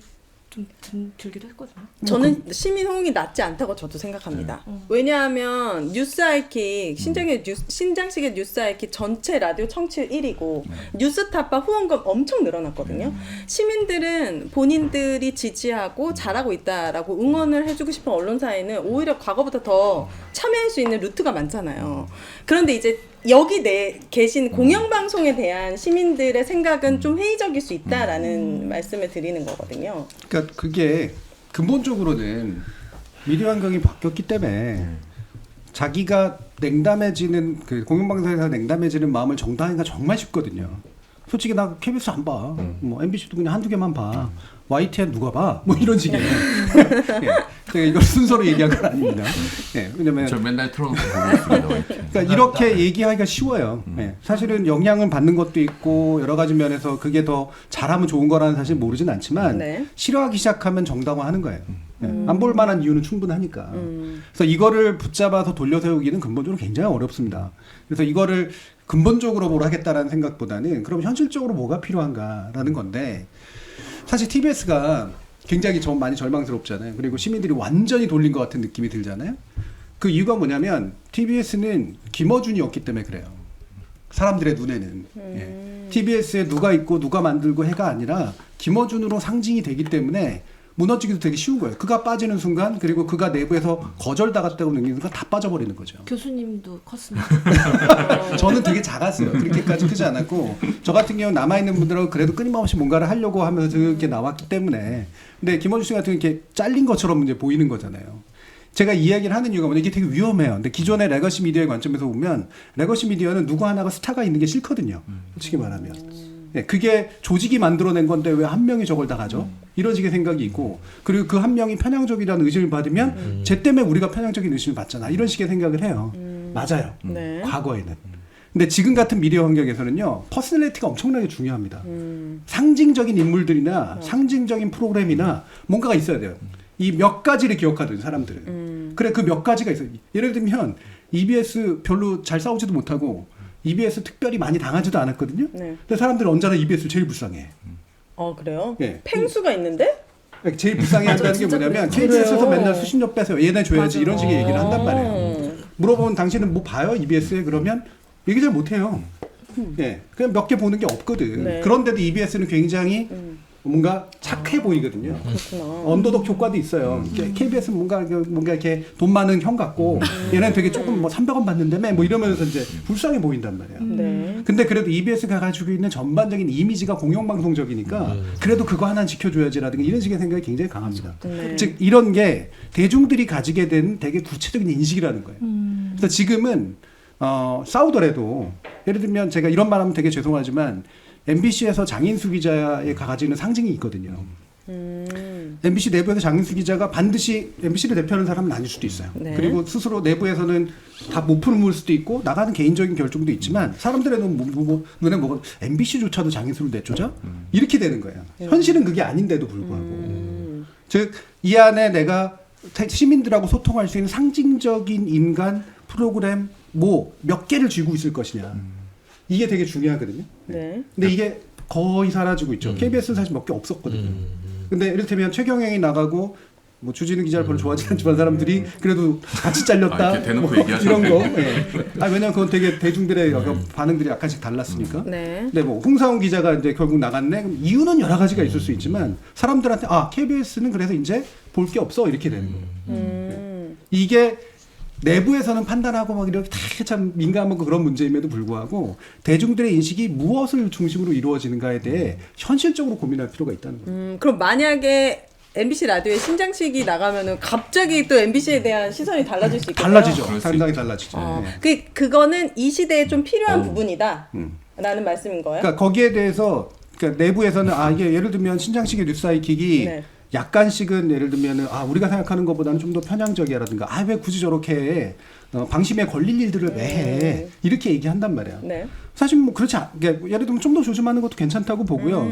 저는 굳이 지금처럼까지 막 밀고 나갈 필요도 없다고 봐요. 충분히 잘하고 있기 때문에. 네. 근데 이제 뭐냐면 내부에서 그러니까 김어준과 유사한 케이스가 될 수 있어요. 신장식은 좀 위험하지 않아? 라고 하는 게 만약에 분위기가 되고 그게 외부에서 읽히잖아요. 네. 그럼 역시 MBC는 쟤네 똑같은 놈들이네. 이렇게 되는 거예요. 알겠죠. 잘 지켜야겠다. 이게 하나만 가지고 안 된다는 그게 거예요. 네. 방송에서 다 말씀드리기 어려운 약간 내부의 고민이 사실 네. 좀 있긴 한데 하여튼 저는 그 말씀 되게 동의하고 사실 2012년 파업이나 이럴 때도 17년 파업할 때도 그렇고 대중들의 가장 큰 관심은 MBC에서는 사실 무한도전 안 한다. 그렇죠. 무한도전 맞아. 언제 봐요? 네. 이게 사실 엄청난 지지의 동력 중에 하나였거든요. 네. 그러니까 내부에서 계속 정말 국민들의 공영방송이 왜 필요하다. 내가 MBC가 필요한 이유, KBS가 필요한 이유가 사실 느껴져야 거길 지키고 싶고 하는 건 사실 맞는 말씀이어서 그게 프로그램이든 어떤 내부의 스타성 있는 뭐 사람이든 이런 걸 계속해서 좀 지켜내는 거는 중요할 것 필요하다. 같아요. 자, 시즌 3 처음으로 슈퍼챗이 터졌습니다. 진짜? 정준희 교수님 몸 챙겨가면서 일해주세요. 교수님은 제게 세상 귀하신 분입니다. 짱가님께서 헬스TV 흥하라고. 짱가님 교수님 몸이 너무 좋으셔가지고 충분히 지금 건강을 잘 챙기고 계시다 이렇게 말씀을 전해드립니다. 9시가 되니까 확 늘었네요 혹시. 네. 네, 제가 아까 좋습니다. 거의 이제 400번 가까이 9시인 줄 알고 오셨나봐 진짜. 네. 오이엔님이 9시라고 안내하셨다고. 네, 함께하고 계십니다. 오늘은 특별히 저희가 1시간 반 정도 진행하고 할 예정이기 때문에 끝까지 함께해 주시면 좋을 것 같습니다. 자, 그럼 다음 키워드로 넘어가 봐도 될까요, 교수님? 네. 네. 사실 뒤에서 할 얘기가 또 일부 앞에서 나오기도 해가지고 네. 근데 더 이야기 나눌 부분들이 전 민영화 가기 전에 네. 사실 이 얘기는 좀 해봤으면 좋겠어요. 제가 KBS도 질문 드리고 싶었던 건데 아까 YTN의 질문을 진행자도 드렸듯이 돌아오실. 그러면 제가 약간의 뭐 시민의 시선을 일부 대신하면서 이제 제가 개인적으로도 궁금한 거. 그러니까 저는 지금 아싸가 해야 될 일 중에 굉장히 중요한 것 중에 하나가 네. 민감하지만 내부가 어떻게 돌아가고 있는가를 설명해 주는 일이라고 보거든요. MBC는 어떻게 대비하고 있고 KBS는 그래도 어떻게 싸우고 있고 그 목소리가 보이게 만드는 거. 그리고 그 목소리가 단지 이렇게 모여가지고 우린 이러고 있어요라고 설명해 주는 게 아니라 이를테면은 예전 아까도 뭐 마봉춘이 이제 막 있었을 때 거기서 마이크 쥐고 있는 마봉춘의 누군가가 있어야 되거든요. 우리하고 비슷한 이야기를 해주는. 네. 지금 KBS에서 현장에선 사라졌어도 KBS에 괜찮은 사람들이 어딘가 우리한테 여기서 쫓겨났지만 또는 잘 못하지만 우리가 듣고 싶은 이야기 또는 우리하고 호응이 되는 얘기를 해주고 있어. 네. 이 존재감이 굉장히 중요하다고 저는 봐요. 그래서 이제 내부에 대한 여러 가지 설명들, 그다음에 보여주는 것들 이게 필요하다고 보는데 그 중에 이제 지금 보면 교섭노조가 언론노조가 이제 제일 큰 언론노조 본부가 제일 큰 데긴 해서 여전히 교섭노조지만 이른바 가치노조가 생겼잖아요. 예. 그리고 가치노조가 포방한 게 이제 그거 아닙니까? 이렇게 이른바 제일 핵심적으로 정치 대력화를 하지 않겠다. 저는 그 말을 쓴 게 전 참 많은 걸 대변한다라고 이제 생각을 하는데 그게 왜 만들어진 말인지도 물론 잘 역사성도 모르면서 물론 하는 말이니까. 근데 이게 이제 바로 저는 KBS 내부에서의 미래의 가늠자라고 저는 보거든요. 그리고 이분들이 왜 이와 같은 노조를 만들었으며 내부에서는 그게 어떻게 받아들여지고 있고 거기에 어떤 고민 내지 어떤 반응들이 있는가. 저는 사실 이게 좀 궁금했고 약간 말도 좀 나누고 싶었어요. 이게 사실 뭐 다른 노조여서 제가 또 다른 노조 얘기를 너무 내밀하게 하는 것도 사실 부담스럽긴 한데 저희도 사실 이제 저희 노조에 계셨던 분들도 상당 부분 이 노조로 합류하셨어요. 지금 근데 숫자로만 보면 한 300 정도에서 정체돼 있습니다. 300명 정도. 300명 정도면 KBS 안에서의 어떤 포션 정도냐면 전체 직원이 저희가 한 4,400 정도로 보시면 돼요. 네. 그 중에 300이니까 한 10%좀 좀 안 되는 숫자죠. 그리고 저희가 지금 한 2,300 정도, 그리고 저쪽 그 기업 노조라고 KBS 노동조합, 보수 성향의 노동조합이죠. 거기가 대략 한 700, 800 정도 되고, 그 나머지는 한 1,000명 정도가 남아요. 그런 분이 무노조. 그러니까 KBS는 되게 다양하게 이렇게 돼 있습니다. 이제 그 가치노조 말씀을 하셔서 그 300명 정도에서 저희도 이게 폭발력을 가져가면 그걸 되게 예의주시했는데 일단은 정체적이고 오히려 조금 줄어드는 느낌. 그러면서 이게 위기 상황이 다시 오니까 우리 노조로 다시 회귀하시는 분들이 지금 많다. 그래서 그건 좀 고무적이기는 한 것이고요. 그래서 저쪽 노조는 그리고 이제 이런 것들이 있어요. 그 얼마나 많은 2달 동안 박민 사장 이후에 많은 이슈들이 벌어졌습니까? 내부의 문제들도 있었고 이게 밖으로 보여지는 막 그 제작 자율성, 공정성 문제들이 엄청났는데 거기에 대해서 아마 입장문이라는 걸 낸 게 손에 꼽을 정도예요. 그 노동조합이. 그러니까 아까 교수님 말씀하신 대로 정치 세력화하지 않겠다는 그 지향점을 되게 잘 실현하고 있어요. 근데 노동조합이 그럴 수가 없거든요. 무색무취? 이게 왜냐하면 그 안에서도 네. 논란이 일고 하다 보니까 마지못해 이제 뭐 내는 것들도 되게 이게 무색무취한 어떤 좀 것들이 많이 읽히는 그런 성명들을 지금 내고 있고 내부에서는 그래서 그게 뭐 상당한 지금 뭐 원심력을 막 발휘하는 느낌은 아니에요. 오히려 우리 쪽으로의 이게 구심력이 모이는 느낌들이 KBS 내부에서는 훨씬 더 강해서 저희 조합에도 조금 실망해서 나갔던 분들이 오히려 재가입하는 것들이 많아서 지금 저희가 사실 그런 것들도 뭐 규약 규칙이 있지만 좀 최대한 빨리 해서 과반 노조가 되면 훨씬 싸움하기 쉽거든요. 노조가 힘이 있어요 여전히. 노동조합은 힘이 있고 그 노동조합이 더 큰 힘을 가질 수 있는 조건만 된다면 사실 그 싸움 자체도 뭐 100 들어야 될 거 10만 들어도 막을 수 있는 것들이 많단 말이죠. 그래서 그 지금 작업들이 지금 계속 이루어지고 분위기가 그렇게 나쁘진 않습니다. 박민 사장이 어떤 정말 그 비민주적이고 내부의 어떤 단체 협약을 대놓고 위반하고 이런 것들은 사실 같이 노조도 같이 항의하고 싸울 수 있는 그런 사람들 아니에요. 것들도 근데 그런 그것도 것들도 다 약간 거의 절이 달라요. 정치적이라고. 네, 그런 것들에 대해서도 같이 이해하고 대응하는 방식들이 보면 좀 다릅니다. 자, 두 번째 슈퍼챗은 유러브미님께서 오윤혜님 건강 잘 챙기세요 하시면서 청부 스포츠다. 저 여러분들 보시다시피 전 너무 건강합니다. 너무 감사드립니다. 이렇게 내부의 목소리를 많이들 궁금해하셨는데 역시나 이렇게 말씀해 주셔서 감사드립니다. MBC 내부 MBC 로비에는 안 보던 화면이 보이더라고요. MBC 로비에 이렇게 가면은 원래 그 모니터에 뭐 그런 거 없었는데 뭐지 제3노조? 제3노조가 이제 내부의 불공정 방송을 모니터하겠다고 1층 지켜보고 로비에 있다. 모니터를 설치하고 그걸 계속해서 이제 뭐 교체하겠다라고 지금 하고 있어서 KBS에서 재미 봤던 거 계속 하려는 거죠. 내부 이제 규정상 약간 충돌되는 부분들도 있어서 사측이랑 약간 계속 좀 논의하고 있는 그런 단계. 그래서 하여튼 저는 그게 좀 그런 게 그러니까 어떤 공정성이란 것을 약간 진영 대 진영의 프레임처럼 좀 바뀌어서 사실 옳고 그름이 있는 문제거든요. 그럼 이쪽에서 보면 이쪽이 공정하고 저쪽에서 보면 저쪽이 공정한 건 전 아니다라고 생각하거든요. 근데 이제 계속해서 그쪽은 이거는 뭔가 좌파의 공정성, 자기들은 또 우파의 공정성이라고도 안 해요. 자기들이 공정하고 여기가 불공정하다 이렇게 이제 주장들을 하는 건데 그게 약간 오디오처럼 사람들한테 인식되는 것은 사실 옳지 않다고 틀린 이야기다라고 생각을 하는데 하여튼 그쪽에서는 끊임없이 공정성 프레임을 문제 삼으면서 외부로 이슈화 시키고 있는 건데 하여튼 저희가 뭐 조합원 숫자나 이런 것도 계속 말씀드리지만 하여튼 내부 구성원에서는 저희 조합원이 한 1,100에 가까운 숫자고 저쪽 조합원이 100여 명 있는 거여서 MBC 내부 10배 구성원 차이네요? 거의? 최근에 정확한 숫자를 사실 확인은 못했지만 예, 거의 한 10배에 가까운 수준이어서 네. MBC 내부는 아직 그렇게 크게 문제가 되고 있는 상황은 아닌 알겠습니다. YTN이나 TBS도 내부 얘기할 얘기 있나요? YTN은 어떻게 되나요, 비율이? 저희는 뭐 가치 노조 이런 거는 없고 대단히 정치적인 제2노조가 하나 있긴 해요.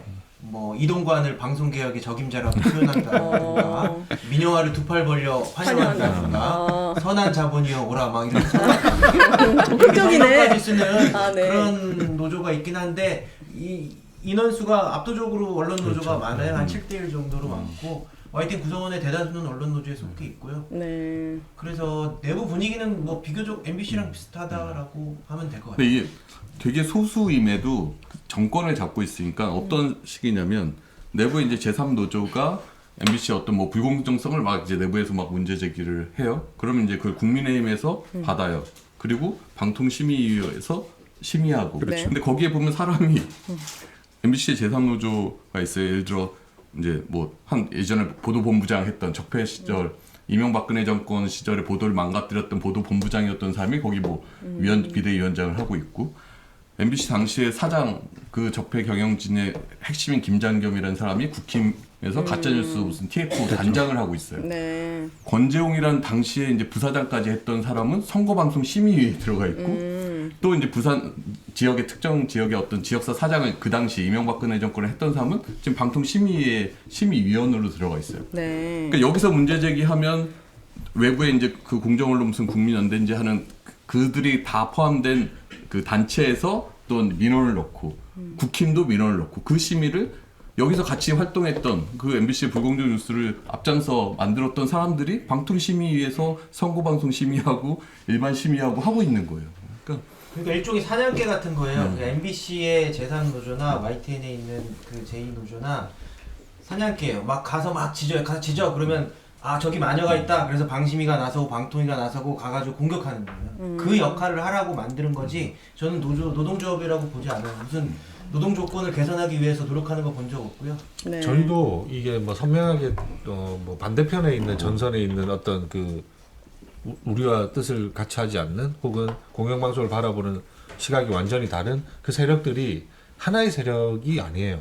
네. 그 안에서도 여러 가지 이해관계들로 얽혀 있단 말이죠. 근데 이권을 어찌됐거나 중심으로 모인 사람들이에요. 그렇죠. 근데 그렇죠. 네. 그래서 이권 카르텔이야. 근데 수십 년 문제만 해도 그 사냥개들이 짖었던 거예요. 처음에 네. 내부의 구성원들도 있었죠. KBS 내부의 구성원들이면서도 그런 것들을 서스럼 없이 문제 제기를 하고 그게 그러면 정권이 받고 국무총리가 그걸 받아서 얘기를 하고 방통의 일련의 흐름들이라는 게 쭉 있었단 말이죠. 이게 갑자기 진짜 막 떨어진 건 아니고. 네.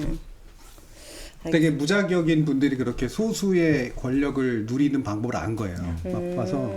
그러니까 사실은 그 사람들이 이제 내가 자리할 자리를 누군가 딴 사람 찾으면 더 싫어하죠. 그래가지고 되게 이상한 사람들로 이제 되거든요. 네. 근데 이게 이제 당분간은 어쩌면 아마 이게 계속 기승을 부릴 거라고 생각을 해요. 이 효능감을 얻었기 때문에 그들이.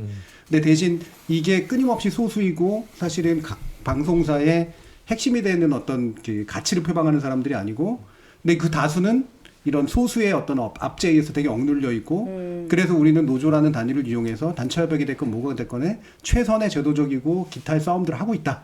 이게 자꾸 보여줘야 되는 거죠. 이게 언론뿐만 아니라 요즘 세상에 그런 것 같아요. 최근에 제가 한 얘기는 아니고 하버드 대학 교수님이 집단 착각이라는 책에서 이런 말씀을 하셨더라고요. 유튜브 보셨군요. 예.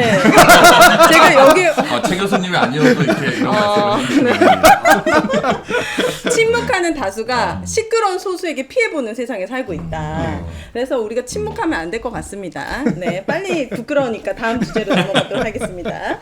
자, 5번째 주제는 민영화 경보입니다. 미디어 오늘은 2024년 방송가 키워드는 민영화가 될 가능성이 높다고 전망을 했습니다.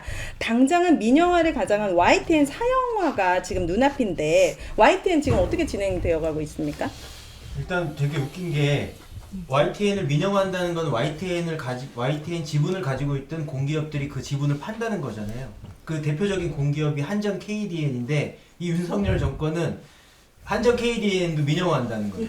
그러니까 애초에 공공기관 자산 할 필요 효율화 없었잖아요. 이런 거는 말도 안 됐던 거예요. 네. 그러니까 보면 YTN은 지난 대선 과정에서 마음에 안 들었고 눈에 가시 같은 보도를 했기 때문에 없애겠다. 이거 자기 편이 아니다. 그래서 없애겠다는 차원에서 YTN 민영화가 진행된 거고 일종의 뭐 그런 거 같아요. 타노스적 세계관 같아요. 본인 편이 아니면 손가락 튀기면 싹 사라져야 되는데 그 잘 안 돼요. 잘안 되고 타노스는 있어요, 그나마 공정해요. 랜덤하거든요. 편이 아니라. 타노스가 누구였더라? 아, 뭘 안 봐요? 마블? 저번에 나왔던 어벤져스 사람이죠. 맨 마지막. 네. 빌런 얘기할 때 그때 그 사람이죠. 네. 빌런도 잘 모르겠어요. 박민 씨가 사설에서 막 어벤져스 뭐 타노스 그렇죠. 뭐 쓴 적 네, 있잖아요. 네. 물 알고 있을 때. 뭐 이렇게 새길로 가니까. 그러니까 현재 이제 YTN 민영화 어떻게 진행되고 있냐면요. 네. 지난해 11월 29일 날 방통위가 유진그룹에다가 YTN을 넘기겠다 이 판단을 사실상 했어요. 승인 취지의 보류라는 희한한 결정을 했죠. 네. 근데 지금은 뭐 하고 있냐면 유진그룹이 YTN에 자료 요청해요. 그래서 그 심사 다시 받으려고 지금 서류 다시 만들고 있어요. 왜냐하면 보류 상태이기 때문에 방통위에서 다시 자료 제출을 요구를 한 거예요. 네. 그러니까 11월 29일에 내린 결정이 얼마나 졸속이었다는 얘기인가요? 4일 만에 그렇게 내렸거든요. 네. 그게 원래 인수할 때 준비했어야 될 자료를 네. 이제 준비하기 시작했다는 그러니까 거예요. 이동관 씨가 어떻게든 자기 탄핵되기 전에 뭐라도 하나 성과를 내려고 네. 그렇게 했던 것 같고 타노스처럼 하려고 하는데 잘 안 될 겁니다. 잘 안 되고 있습니다. 그럼 유진 그룹이 사가는 거는 기정사실이 된 겁니까? 이게 방통위에서 최종 승인을 해야 지분이 다 넘어가요. 승인 안 할 가능성이 있습니까? 그거는 봐야죠. 속도 조절을 하겠죠. 예, 예. 어제 전화 통화했는데 뭔가 희망이 보인다고 하시지 않으셨어요? 그런 얘기는 여기 방송에서 하면 그리고 희망이 보인다는 얘기를 하지도 않았고 가짜 뉴스입니까? 죄송합니다. 네. 자, 앞에서도 잠깐 나눈 이야기인데 광채님이 네. 광채님께서 세 번째 슈퍼챗 써주셨습니다. 일정 때문에 화면만 보고 있는데 슈퍼챗 기능이 생겼네요. 언론와서 잘 되기를 기원하고 나머지는 다시 보기로 챙겨보겠습니다. 각 방송국님들 힘내주시기를. 여러분 슈퍼챗 부담스럽습니다. 그냥 실시간으로 함께 해주시는 것만으로도 너무 감사하기 때문에 그 전에 이게 없었나요? 합의된 슈퍼챗? 발언입니까? 부담스럽다는 게. 어차피 여기서 구글이 40%나 떼가는데 민원연을 후원해 주시기를 희망합니다. 네. 민원연에 대한 후원이라 하죠. 네. 아마 아, 거기 하신 분들이 얼마 대부분 전에 후원하실 거예요. 네. YTN 그 와주라? 와주라. 가주라 아니고 아니 아주라. 와주라. 아주란 줄 알았습니다. 와주라 운동이 그 민원연 상 받았어요. 그렇죠. 그 상금이 얼마였죠? 그 세금 떼고 47만 8천 원. 그 상금을 네. YTN이 지금 회계도 많이 어려우신데 네. 민원연에 기천액 다 기부하셨어요? 기부하셨어요. 오, 그 어려운 거짓말이네. 결정 감사드립니다. 네. 이거 영수증 빨리 부탁드립니다. 기부 영수증 뭔가 이게 약간 부탁드립니다. 자전거래 같은 느낌이 나요. 좋습니다. 자, 앞에서도 얘기했지만 TBS의 경우에는 사실 좀 살려놔도 되는데 가치가 있잖아요. 그런데 왜 이렇게 오세훈 서울시장, 서울시의회, 국민의힘 의원들은 민영화를 좀 무리하게 이거 민영화라고 할 수 있습니까? 거의 사형화. 민영화 계획이 또 있지도 않잖아요. 그 네, 사람들. 사실 없어요. 예. 네. 그러니까 근데 YTN 얘기는 그냥 이렇게 넘어가는 거예요? 뭐 더 그래요? 더 얘기할 네. 아니 또 무슨 얘기하는 희망이 민영- 보인다. 네. 저희가 사실 서울시가 저희를 출자 출연, 그러니까 4년 전에 이제 출자 출연 기간이 돼서 독립을 했는데 4년 만에 지금 해제 신청을 했단 말이에요. 근데 이게 초유의 사태입니다. 왜냐하면 서울시 출자 출연 기간 중에 민영화된 사람이 단 한 사례도 없어요. 네. 그렇기 때문에 과연 오세훈 시장이 대권 가도에서 이 시도를 할까라는 거에 대해서는 사람들이, 그러니까 민영화 시도를 한다고 하지만 그게 고지곳대로 들어지지가 않는 거예요. 네. 그런 상황인 거예요. 네. 그리고 서울시 의회는 어쨌든 간에 그러니까 TBS가 지금 공영방송으로 남는 것에 대해서는 반대. 그러니까 민영화를 하든 해체를 하든 둘 중에 하나인 거예요. 그러니까 되게 지금 어려운 상황이죠. 그리고 아까 말씀드렸다시피 지금 저희가 5개월이 연장되긴 했으나 그 내용을 들여다보면은 지금 2월 안에 지금 얼마 안 남았는데 지금 3분의 1 정도의 그 직원들이 나가야지 5월까지 버틸 수 있는 상황이고 그 5월 이후에는 어떻게 될지 전혀 모르는 상황입니다. 네. 해체가 되면 민영화가 해산. 되면 다행이지만 거의 약간 해체 수준으로 가고 있는 거잖아요. 사실 되게 많은 문제들이 걸려 있는데요. 그러니까 지금 해산 가능성도 있는 거죠. 왜냐면은 저희가 지금 사실 돈 없이 버틸 수 있을까? 네. 그렇게 되면은 나중에 임금 문제 때문에 재단에서는 그래도 해산이 더 깨끗한 조치가 될 수가 있기 때문에 여러 가지 소송이 걸릴 수도 있고. 그러니까 돈을 벌 수 있는 방법도 제한하고 있잖아요. 그러니까. 맞아요. 광고라든지. 그러니까 가장 큰 문제는 네. 저희가 재원 구조가 되게 취약한 상황에서 사실은 돈을 벌 수 있는 수익에 대한 여러 가지 방법들이 서울시를 반드시 거쳐야 되는 부분도 많고 제약된 게 되게 많아요. 네, 창업 광고도 허용되어 있지 않고 그다음에 새로운 사업을 하기도 힘들고 네, 그래서 돈을 지금 벌려고 하고 있는데도 네, 되게 쉽지가 않다. 그러니까 이 정권에서 TBS에게 원하는 것은 주파수인 것 같아요. 그 주파수를 가지고 와서 본인들 편 누구에게 주려고 하겠죠.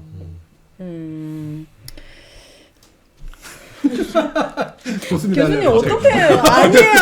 안 좋아요. 이렇게 아니에요. 교수님 안 좋다고요. 네. 아니 진짜 작년 12월까지만 해도요. 저도 여기서 방송 많이 했고 정말 TBS 에서. 멀쩡하게 좋은 네. 프로그램 많이 있는 멀쩡한 방송국가 1년 만에 이렇게 뭐라고 해야 되지? 진짜 없애도 되는 거예요? 이거 물어야 되는 거 아니에요? 그러니까 이게 뭐 말도 안 되는 거야. 뭐 말도 안 되는 건 설명이 별로 필요 없으니까. 근데 이제 아까 김어준 씨 얘기도 하고 그랬지만 사실은 그 TBS 시절 재단화되고 난 다음에 굉장히 좋은 시도들을 많이 했어요. 이를테면 뭐 여기 대표적인 케이스긴 합니다만 이제 작가를 고용한다든가 또 정규직화하는 굉장히 많은 노력들을 했고 네. 고용 안정성 찾으려고 했고 나름대로 제작 자율성 주려고 노력을 했고 유튜브 영역에서 제가 알기로는 그래도 지상파 방송 시작된 데에 그 당시만 해도 아직도 지상파들은 유튜브에 많이 신경 안 쓸 때 그래도 유튜브에 진출을 가장 먼저 해서 네. 유튜브를 통한 TV로는 잘 안 되는 것들을 이제 하려고 하는 노력 이런 것들도 굉장히 많았고 그 덕분에 오연희 씨 같은 경우도 네. 그 안에 있을 수 있었던 네. 거잖아요. 근데 그 실험을 한 게 한두 사람이 한 게 아니라 이 안에 있는 좋은 PD 작가들이 한 거거든요. 근데 이게 이제 지금 시민들한테는 안 남아 있는 거예요. 그냥 한 방에 날아간 거로만 돼 있으니까. 그래서 저는 이 자산이 되게 아깝거든요. 그리고 아까워요. 이 아까운 자산 어떻게든 버티고 어떻게라도 나중에라도 좀 더 좋게 바꿔야 된다. 그때 바꿀 때는 지금보다 훨씬 더 튼튼하게 바꿔야 된다. 이런 생각이 일단 강한데 어떻게 버티게 할 거냐 이게 사실 제일 문제고요. 네. 민영화는 쉽지는 않아요. 제일 쉬운 대상이긴 하지만 제일 작은 재산이니까. 근데 민영화를 시키려면 되게 뭐랄까 이렇게 정교한 계획이 필요하단 말이에요. 시장에서 누가 받아갈지도 찾아야 되고 이거를 어떤 방식으로 해가지고 시간표를 두고서 만들 건지 의회가 주도를 해도 의회 만들지 못하거든요. 의회는 인력이 없기 때문에. 네. 그럼 시에서 만들어야 돼요. 네. 근데 시장은 이걸 만드는데 사람의 인력 집어넣고 돈 집어넣어가지고 이걸 해체시키거나 민영화시키는데 신경을 쓸 만한 생각이 없습니다. 오세훈 시장은 대통령 되는 게 핵심이기 때문에. 네. 그래서 저는 대통령이 되는 길에 뭐가 도움이 될까가 판단을 할 거라고 봐요. 해산을 시켜도 별 문제가 없을 것 같으면 해산시킬 가능성이 있고요. 네, 그게 제일 쉬운 방법이고. 네. 네. 지난해 아시다시피 12월 중순쯤에 저희 박노왕 이사장하고 그다음에 정택 대표가 민영화 선언을 했지 않습니까? 네. 그래서 가장 필요한 것은 경영 진단이에요. 저희 조직 진단이 필요한 거죠. 얼마 정도의 가치가 있는지에 대한. 근데 그 예산을 넣었는데 그 예산을 뺐어요. 그 예산까지도 빠졌어요. 네. 아니 재건축 아파트도 이제 안전 진단도 안 하고 이제 한다잖아요. 네. 그러니까 이거는 너무 그러니까 사람들은 어떤 생각을 하냐면 오히려 우리 망했다라고 생각하는 게 아니라 살려줄 의지가 있는 건가? 라는 생각을 하게 되는 거예요. 그러니까 오히려 지금 희망을 계속해서 희망회로를 돌리는 거죠. 저는 이렇게 말하고 싶습니다. 저희 아나운서들 되게 능력 있고 저희 PD들 정말 능력 있고 맞아요. 라디오도 굉장히 아시잖아요. 점유율 그렇죠. 높았고 네. 사실 그분들이 되게 능력자인데 지금은 우리 스스로가 패배주의에 사로잡혀 있어요. 저는 이 집단 린치와 학대라고 생각하거든요. 이게 1년 동안 지속됐고 올해가 시작되는데도 변한 게 아무것도 없습니다. 그러니까 저희는 이거를 어떻게 해야 될까? 이건 정말 정말 진정서를 내고 싶어요. 국민권익위원회라든지 아니면 예. 그런 정도로 저희 우울증이나 아니면 그런 거 치료로 집단적으로 한번 받아보고 싶다는 생각까지 할 정도로 저희가 되게 침체돼 있는데 이거는 단순히 방송사 하나를 없앤 게 아니라 저희의 삶 자체를 그 방송 종사자로서의 자존감 모든 것들이 송두리째 사라지는 거라서 저는 이걸 어떻게 보상받아야 되는지 잘 모르겠습니다. 네. 김어준의 뉴스공장이 메인이었지만 사실 청취자 입장에서 TBS가 정말 재밌는 프로그램들이 많았거든요. 정치적인 프로그램이 아니더라도 서울 시민들이 정말 좋아했던 방송국인데 이렇게 한 사람이나 소수의 이익으로 인해서 패국 수준까지 가는 거는 이거는 민주주의 사회에서 있을 수 있는 일인가. 그런데 지금 그러니까 지금 네. 예산 지원 받은 것도 뭔가 프로그램을 어떻게 더 해볼 수 있는 지원은 없는 거죠. 사업비는 전혀 없습니다. 네. 네. 송출비도 없어요. 인건비만 그냥 딱 그리고 있는. 퇴직금 그것도 TBS 얘기하면 분위기가 이렇게 돼요. 지하 30층까지 가거든요, 교수님. 예. 진짜. 얘기 말까요? 아니. 자, MBC 지금 안 하네. 네. 부러운 MBC 부럽습니다. 지금 잘 막아내고 있지만 결국에 이제 이 정부의 종착점은 MBC라고 모두가 이렇게 입을 모아 얘기합니다. 윤석열 정권의 공격이 어떻게 진행될 것으로 예상되고 어떻게 좀 대비는 되고 있는지 목이 타시죠? 네, 궁금한데요. 대비는 비밀이라 알려드릴 수가 없고. 아, 네. 네, 진짜로 잘 막아내고 있는 것 같으세요? 아니 근데 많이 끌려가더라고. 신천식의 진수하게 PD님이 방심위에 많이 끌려가. 끌려가는 게. 네, 이게 뭐 이렇게 토시 하나 예를 수치가 9대 8이라고 얘기했어. 그럼 바로 고발 들어가서 방심위에 끌려가고 막 이런 일들이 굉장히 많이 지금 있긴 있거든요.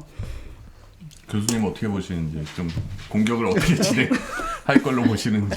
그러니까 저는 일단은 잘 막아냈다라고 말해도 좋지만 왜냐면 내부는 적었으니까. 네. 근데 막아준 건 사법부지 MBC 내부가 아니라는 거예요. 이게 되게 냉정한 평가거든요. 네. 사법부가 다른 손을 들어줬으면 여기도 깨졌어요. 다만 처참하게 깨질지 잘 싸우면서 깨질지 차이가 있었을 뿐이죠. 예. 그렇기 때문에 올해 8월이 분기점이잖아요. 방심위 지배구조 바뀌고 사장 쫓아낼 거거든요. 네. 예를 들면 총선 예를 들면 민주당이 이기면 안 할 거다? 아니요. 제가 아까도 얘기했잖아요. 그 자리를 탐내는 사람들이 있는 한 폭력적으로 할 거라는 거죠. 자리가 내 자리인데 왜 이걸 남줘. 예.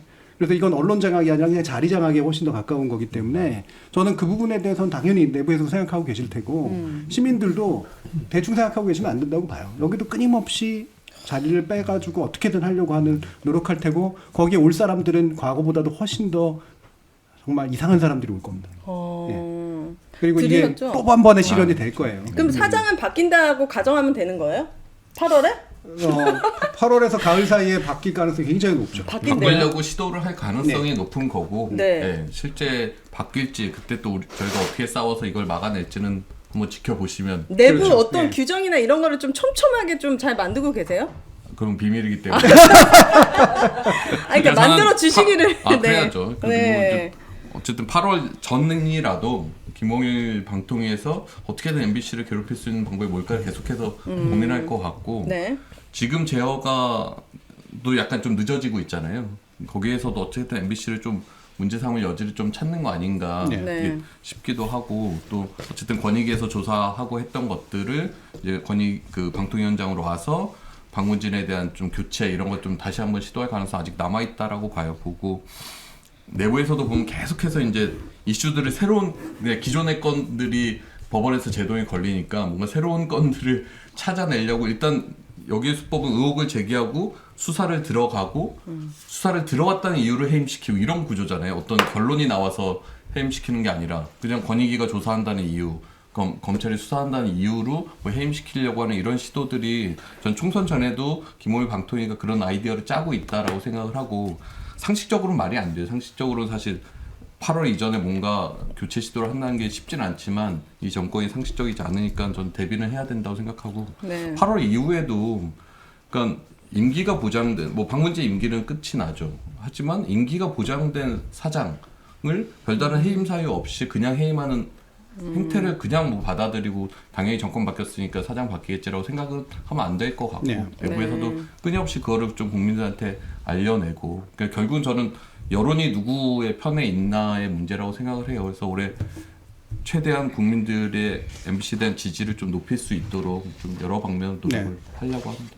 그리고 관심을 되게 많이 가지게 계속 지속적으로 노력을 해야 되고요. 그러니까 사장 바뀔 테니까 어차피 아유 그냥 뭐 그냥 싸우다가 대충 내리겠지라고 사람들이 생각하지 않게. 그러니까요. 저 사람들은 계속 싸울 거야. 그리고 우리는 계속 관심을 가져야 해라고 생각하는 케이스가 돼야 된다고 보고요. 또 한 가지는 이게 이제 뭐 아직까지는 큰 변수는 아닙니다만 이준석 신당이 공영방송에서 나름대로 좀 의미 있는 발언을 했잖아요. 네, 그건 전 누군가가 옆에서 가르쳐주는 사람이 있다라고 보는데 그거는 공부한 사람이 가르쳐준 거라고 봐요. 세금 조세로 바꾸고 뭐 이제 지배구조라든가 이런 부분에 대해서 이제 좀 더 개선된 안을 내보자라고 얘기한 거. 이준석 신당이 뭐 엄청난 그 뭔가를 만들어내지는 못하겠지만 중요한 게 뭐냐면 보수 일각에서 제정신인 사람들이 조금 얘기를 하고 있다가 되게 중요한 거예요. 그게 아까 얘기했던 거꾸로 논란과 증폭시키는 데 도움이 되거든요. 그러니까 이거는 단지 예를 들면 민주당이라든가 특정 세력의 어떤 그 이야기가 아니라 여러 사람들이 이렇게 얘기하고 있네? 라는 게 만들어져야 되는 거죠. 저는 그 부분이 이제 총선 국면이나 그 이후 국면에서도 지속적으로 약간은 일부러라도 정치적 연대를 해야 된다고 생각을 해요. 공공방송 문제에 있어서만큼.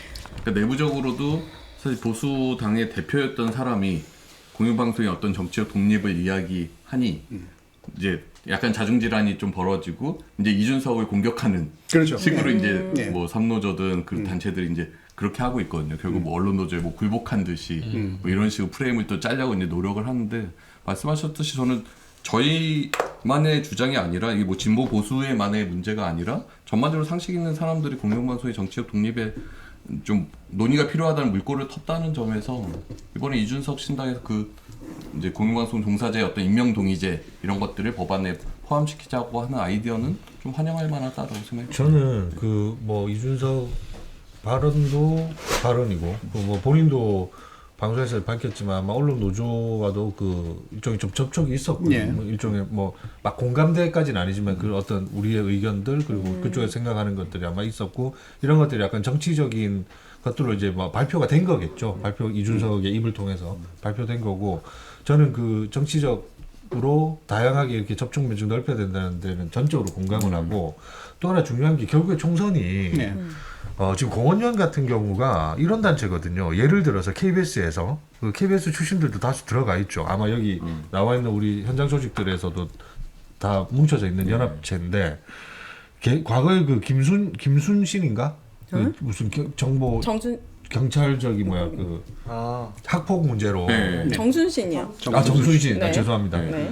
그 문제를 KBS가 이제 보도를 했죠. 그래서 사실상 이제 낙마가 되는데 전혀 새로운 게 아니었단 말이에요. 저희가 뭔가 어디 가서 새로운 것들 꺼내가지고 이게 했던 단독 보도가 아니라 과거에 있던 보도를 그냥 아카이브에서 가져와서 한 번 더 리바이벌 한 건데 그걸 어떤 식으로 모니터링 하냐면 이게 그러면 왜 빨리 까지 않고 뭔가 이 청문회 국면을 들어가고 할 때 의도적으로 하느냐 모니터링 수준이라는 게 그런 수준의 단체인 거예요. 근데 이 단체가 지금 중추임이 돼서 지금 아까도 잠깐 언급하셨지만 보수 지금 매체 비평 지금 또 매체가 하나 더 나오는 거고 네.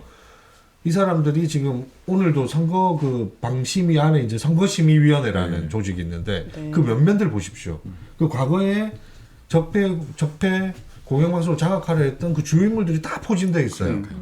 선거가 아마 이렇게 갈 겁니다. 이렇게 그 심의위원회라는 게 MBC 사사건건 붙지 않겠어요? 아니 뭐 내일도 KBS 는 있는 막 선거방송 만들었거든요. 심의가 예정돼 있는데 지상파 10건 중에 6건이 MBC 거예요. 그래서 저는 지금 시청하시는 언론에서 우리 시청자분들도 그렇고 시민분들이 그 총선에 언론 정책이라는 것도 매우 중요하게 연결돼 있다. 네. 그 총선의 결과에 따라서 지금 망가지고 뚫려버렸지만 이걸 다시 수습하고 다시 정비할 수 있는 제도적 정비는 결국 총선 기화로 또 이루어질 수밖에 없는 거지 않습니까? 그래서 총선 정말로 중요하다. 그러니까 이 총선이 좀 하나 말씀드리면 선거방송 심의나 이런 심의 내용도 그러니까 뭐 프로그램에서 이제 만약 뉴스데스크에서 리포트를 한 건데 뭐가 문제가 있었다면 또 약간 다른 문제인데 네. 라디오 프로그램에서 진행자 말고 패널이 나와서 이야기한 것도 다 해서 심의에 걸거든요. 그러니까 말의 그러니까 기본적인 어떤 언론의 자유 자체를 약간 막아나서는 이런 것까지 점점 확산되는 느낌이에요. 네. 이번엔 뭐 명확한 목표죠. 뭐 옛날에는 심의위원이라는 사람들이 그래도 물의 술탄 술의 술탄 그런 분들을 위주로 주로 앉혔어요. 정당에서 추천하는 거 일부는 추천하지만 그래야 문제가 덜하니까. 네. 그래서 실질적인 제재가 이루어지기보다는 제재하는 척하는 거. 요게 핵심 목적이었는데 지금은 제재가 목적이거든요. 그래서 작심한 확신범들이 들어와 있어요. 그래서 위축 효과를 엄청나게 내려고 할 거예요. 예.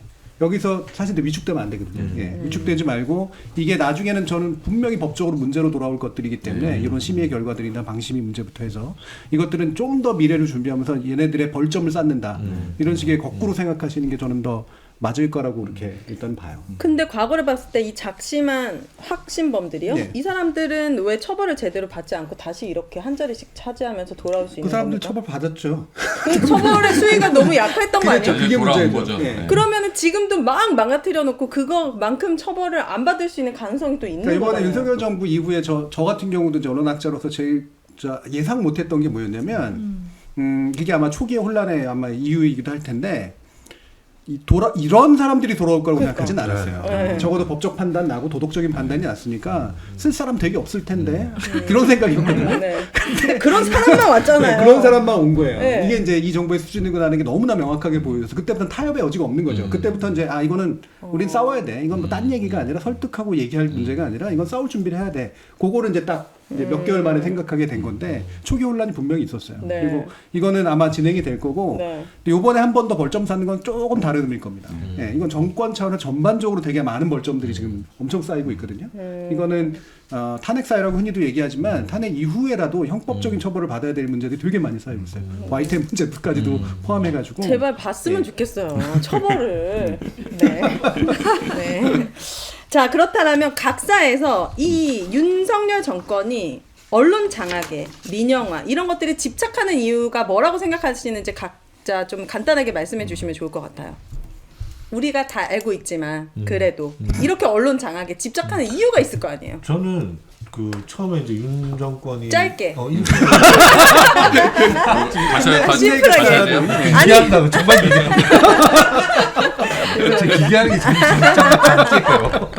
네, 임팩트 있게. 네. 101 다 민영 얘기를 많이 했잖아요. 처음에 그게 솔깃했는데 결국엔 저는 이게 오늘 우리 얘기 계속 하다 보니까 결국엔 다 국영화 시키려고 하는 거에 국영화? 맞닿아 있는 것 같다. 그 말씀은 뭐냐면 다 그냥 해체시키고 위축시켜 버려서 그냥 그 국영화가 사실 정권에 그냥 네. 직속으로 이렇게 충실하는 거 아닙니까?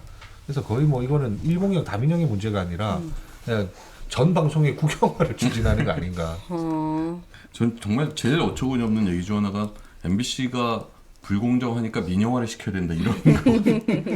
이건 정말 말도 안 되는 이야기잖아요. 그 공영방송이 민영화되면 더 공정해질 것이다. 뭐 자본, 그러니까 김홍일 방통위원장도 뭐 하면서 뭐 정치와 자본에 뭐 좌지우지되지 않는 그런 얘기를 하면서 민영화를 추진하는 거예요. 그러니까 공영방송보다 민영방송이 어떤 많이 말씀드렸지만 권력 감시나 사회적 뭐 자본에 대한 감시나 당연히 취약할 수밖에 없는 구조잖아요. 그러니까 저는 대국민 사기극이다. 그리고 101 다민영 계속 얘기하는데 MBC가 왜 민영화돼야 되나? 그게 국민들한테 어떤 이득이 있나? MBC가 지금 국민의 뭐 수신료를 받는 것도 아니고 상법상 주식회사 형태로 자체적으로 굴러가면서 소유 구조만 이제 공적인 구조인데 이게 국민들한테 어떤 피해를 주지? 그러면 이 구조에서 민영화를 해서 어떤 자본한테 넘기면 그게 국민들한테 더 이득인가? 이게 말이 안 되는 이야기거든요. 그러니까 저는 진짜 이 101 다민영이란 뭐 말은 무슨 MBC 정명 막 얘기하면서 여러 가지 이야기를 듣지만 결국에 권력 감시적 역할 이런 것들 축소시키기 위한 시도 아닌가라고 생각이 들어요. 너무 길지 않아? 많이 길었어요. 많이 너무 평가적으로 너무 죄송합니다. 주변이 공정하지가 않네요. 혹시 뭐 외모에 잘한 거 아니에요? 중요한 거. 외모라니요. 네, 제가 강성원 본부장님 제일 좋아하는데. 방금 외모 얘기. 네, 우리 TBS 자유롭게 길게 해주시기 바랍니다. 네. 저는 이 민영화가 그냥 공영방송의 민영화보다도 이제 보수 정권이 들어가면 공공의 영역들을 자꾸 민영화시키려고 하는 부분의 하나의 부분인 것 같은데요. 왜 그런지 좀 모르겠어요. 이게 어떤 건지 좀 저는 되게 궁금하거든요. 네, 그거에 대한 교수님의 질문으로 대신하셨는데 이러면 안 되는데. 이따가 말하면 될까요? 네. 그러면? 예. 좋습니다. YTN. 그 민영화에 집착하는 이유. 네, 언론 장악에 이렇게 집착하는 이유. YTN 노조가 처음부터 어떻게 규정을 했냐면 민영화는 언론 장악에 외조하다 이렇게 규정을 했어요. 그러니까 맞습니다. 이 정권은 좋은 보도가 나오게 할 실력도 없고 그리고 말로가 불안한 거예요. 언론 보도를 단초로 해서 박근혜 정권이 무너지는 것을 봤고 현재 있는 공영방송이나 언론들을 통해 본인들이 무너질 거라고도 생각하는 것 같아요. 그리고 쉽게 장악할 수가 없으니까 본인들이 제도를 통해서 그래서 아예 자본에 언론장악 업무를 하청 준 거다 이렇게 알고 있습니다. 네. 짧네요. 네, 짧습니다. 우리 TBS 답변에 대해서 우리 교수님이 TBS 질문입니다. 네, 질문. 이분 되게 앞뒤로 빡빡 바꾸신 거같네. 근데 이런 게 은근히 재미 포인트. 네, 알겠습니다. 네, 질문에 답변 네. 부탁드립니다. 일단 뭐 답을 잘 얘기해 주신 것 네. 같고 그 답에 일부가 다 들어가 있고 이게 뺏길 수 있다는 걸 아는 거예요. 그러니까 정권이 자꾸 바뀔 거라는 거 아는 거죠. 그리고 바뀌었을 때 자꾸 저쪽 편으로 넘어가는 게 싫은 거예요. 자기들이 보기엔 넘어간다고 보는 거니까 그 무력감이 싫으니까 잡고 있을 때라도 최대한 넘겨줘야겠다라고 생각을 하는 거죠. 자본은 그래도 적어도 우리 편이니까. 네. 그래서 일단 이게 되게 크고 그러니까 이게 정권 교체 경험을 해보니까 생긴 거예요. 옛날에 독재 정권은 이러지도 않았죠. 내 거라고 생각했는데 이걸 왜 넘겨요? 우리나라 공영방송 체제는 외로 독재 정권이 만들었거든요. 내 거니까. 근데 이게 내 것이 아닌 시기가 있을 수 있다. 요거를 체득한 거. 이 결과물이고 또 한 가지는 해외 사례나 이런 걸 보면 이런 거를 이제 약간 영어로 약탈적 민영화라고 이제 부르는데요. 약탈은 게 뭐냐면 누군가 뺏어가지고 주는 거잖아요. 네. 그러니까 공공자산이라든가 이런 것들이 사실 가치평가가 잘 안 돼요. 이게 얼마나 가치가 있는 건지 시장에서 맞아. 이게 잘 안 됩니다. 그러니까 헐값에 팔아놓으기가 굉장히 좋아요. 정말로. 그래서 이 주변에 있는 자본들이 낼름하고 받아먹어서 그거를 받아간 다음에 또 흔히 쓰이는 방식이 그거잖아요. 이렇게 받은 다음에 이거 잘 운영이 안 되네. 그러면 또 막 이렇게 팔아넘기면서 이제 부가가치를 남기고 또는 국가로부터 돈 따내고 이런 식으로 간다고요. 네. 그래서 약탈, 이게 자본을 이전시켜 주는 거죠. 굉장히 사실 이만한 가치가 있는 걸 요만한 가치가 있는 것처럼 얘기해서 요거를 툭 하고 넘겨주면 얘는 굉장히 좋아하는 이런 방식인 거죠. 사실 SBS도 누군가가 가지고 있는 자산은 아니었지만 공공자산이었단 말이에요. 그걸 엄청 건설사 하나 준 거잖아요. 예. 그리고 지금 나라에 문제를 일으키고 있잖아요, 이 사람들이. 저평가 우량주 같은 느낌. 굳이 그 언어가 필요하다면 뭐 그렇게 깔끔하게 동의해 주시면 안 되는 거예요? 그러면 이 주제와 이어져서 마지막 주제를 다뤄보도록 하겠습니다. 궁금하게 또 있으셨던 것 같은데. 아니 그럼 보수가 직접적으로 자본과 결탁하고 있는 의심을 해도 되는 건가요? 그러니까 이게 그런 걸 결탁에 의심을 할 때 누군가 막 예쁘니까 하나 줄게 이것까지는 그렇게 자주 일어나는 건 아니지만 본능적으로 아는 거죠. 그러니까 이게 시장이 좋아하고 이것들을 받아먹고 싶어하는 사람들이 줄 서 있다. 라고 하는 걸 알기 때문인데 문제는 제가 그래서 세 번째를 얘기 안 했는데요. 네. 쉽지 않아요, 근데. 그게? 예. 우리나라 자본 규모가 그렇게 크지가 않아서요. MBC 쪽에서 받을 때가 거의 없습니다. YTN 하나 받아가는 것도 쉽지 않은데 TBS는 받기가 좀 쉽지만. 예. 근데 문제는 지금 CJ도 안 좋고요. 예. 받을 수 있는 자본이 몇 개 없어요. 그러면 대기업 자본 풀어줘야죠. 신방 경영의 일정 제한도 풀어줘야 됩니다. 이거 하려면 입법권이에요. 입법권을 써야 돼요. 입법권도 단순히 과반 가지고 될 문제가 아니거든요. 굉장한 저항들이 있을 수 있기 때문에. 그래서 이거를 입법 단계는 굉장히 복잡하고 힘들 것이다라고 하는 걸 알지 못한 채 하는 일이에요. 네. 그래서 되게 무식한 거죠. 네. 굉장히 정교하지 않은 못했고 기존에 이명박 정권이 왜 못했는데요. 더 잘할 수도 있었는데 MBC 민영화 꺼냈다가 못했잖아요. YTN 민영화 꺼냈다가 못했고 도덕적이어서 아니죠. 네. 굉장히 어려운 문제라서 그런 거기 때문에 그래서 약탈시키는 것도 현재 우리나라 방송제도화에서는 아직은 장벽들이 굉장히 많다. 네. 그래서 총선이 되게 중요하다. 네. 이건 맨 나중에 제가 다시 한번 얘기를 하겠습니다. 네.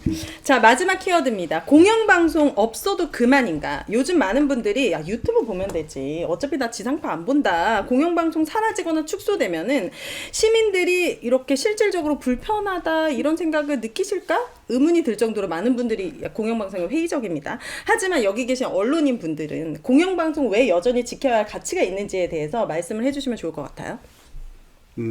굉장히 교과서적인데요. 그래서 잘했다는 거죠? 교과서 저희는 되게 많이 싫어하는 얘기했습니다. 교수거든요.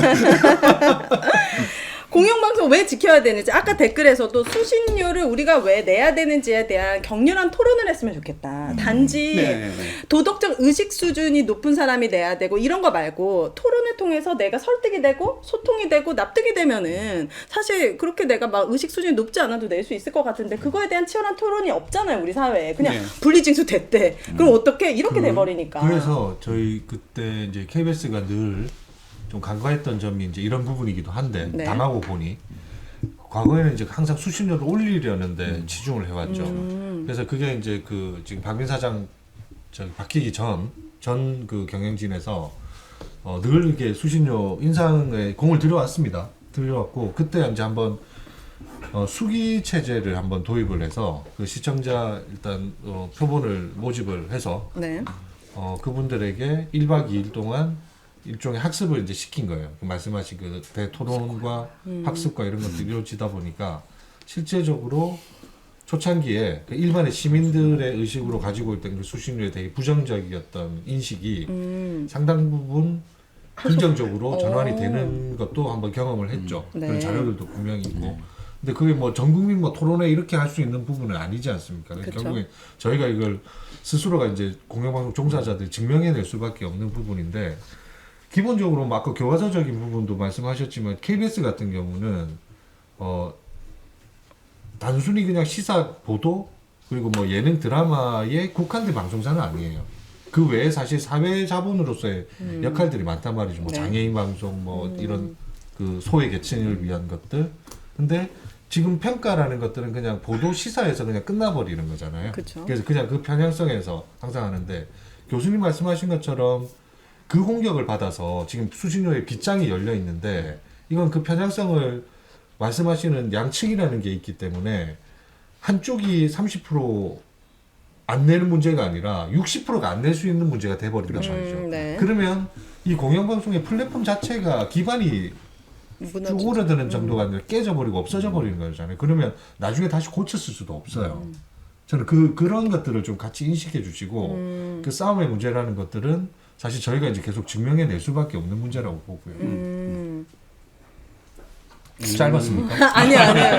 너무 납득이 되는 문제였던 것 같아요. 저는 개인적으로 공영방송이 정말 KBS가 필요하다 느끼는 것은 우리나라가 지금 휴전 상태잖아요. 그리고 계속 도발을 하고 있고 그리고 세계에서 정말 전쟁이 막 일어나고 있고 그런 피해 상황 이런 것들 언론에서 보도되지 않으면 사실은 정확하게 알기도 힘들잖아요.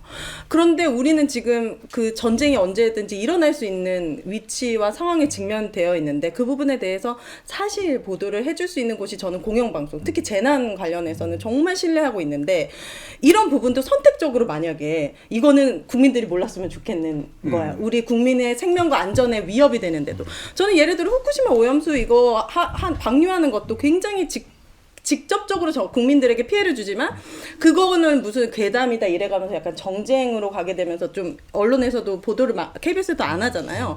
그런 부분들이 다 직결되어 있기 때문에 반드시 지켜야 된다 이런 생각을 하고 있거든요. 네, 저 휴전에서 시작해서 오염수까지.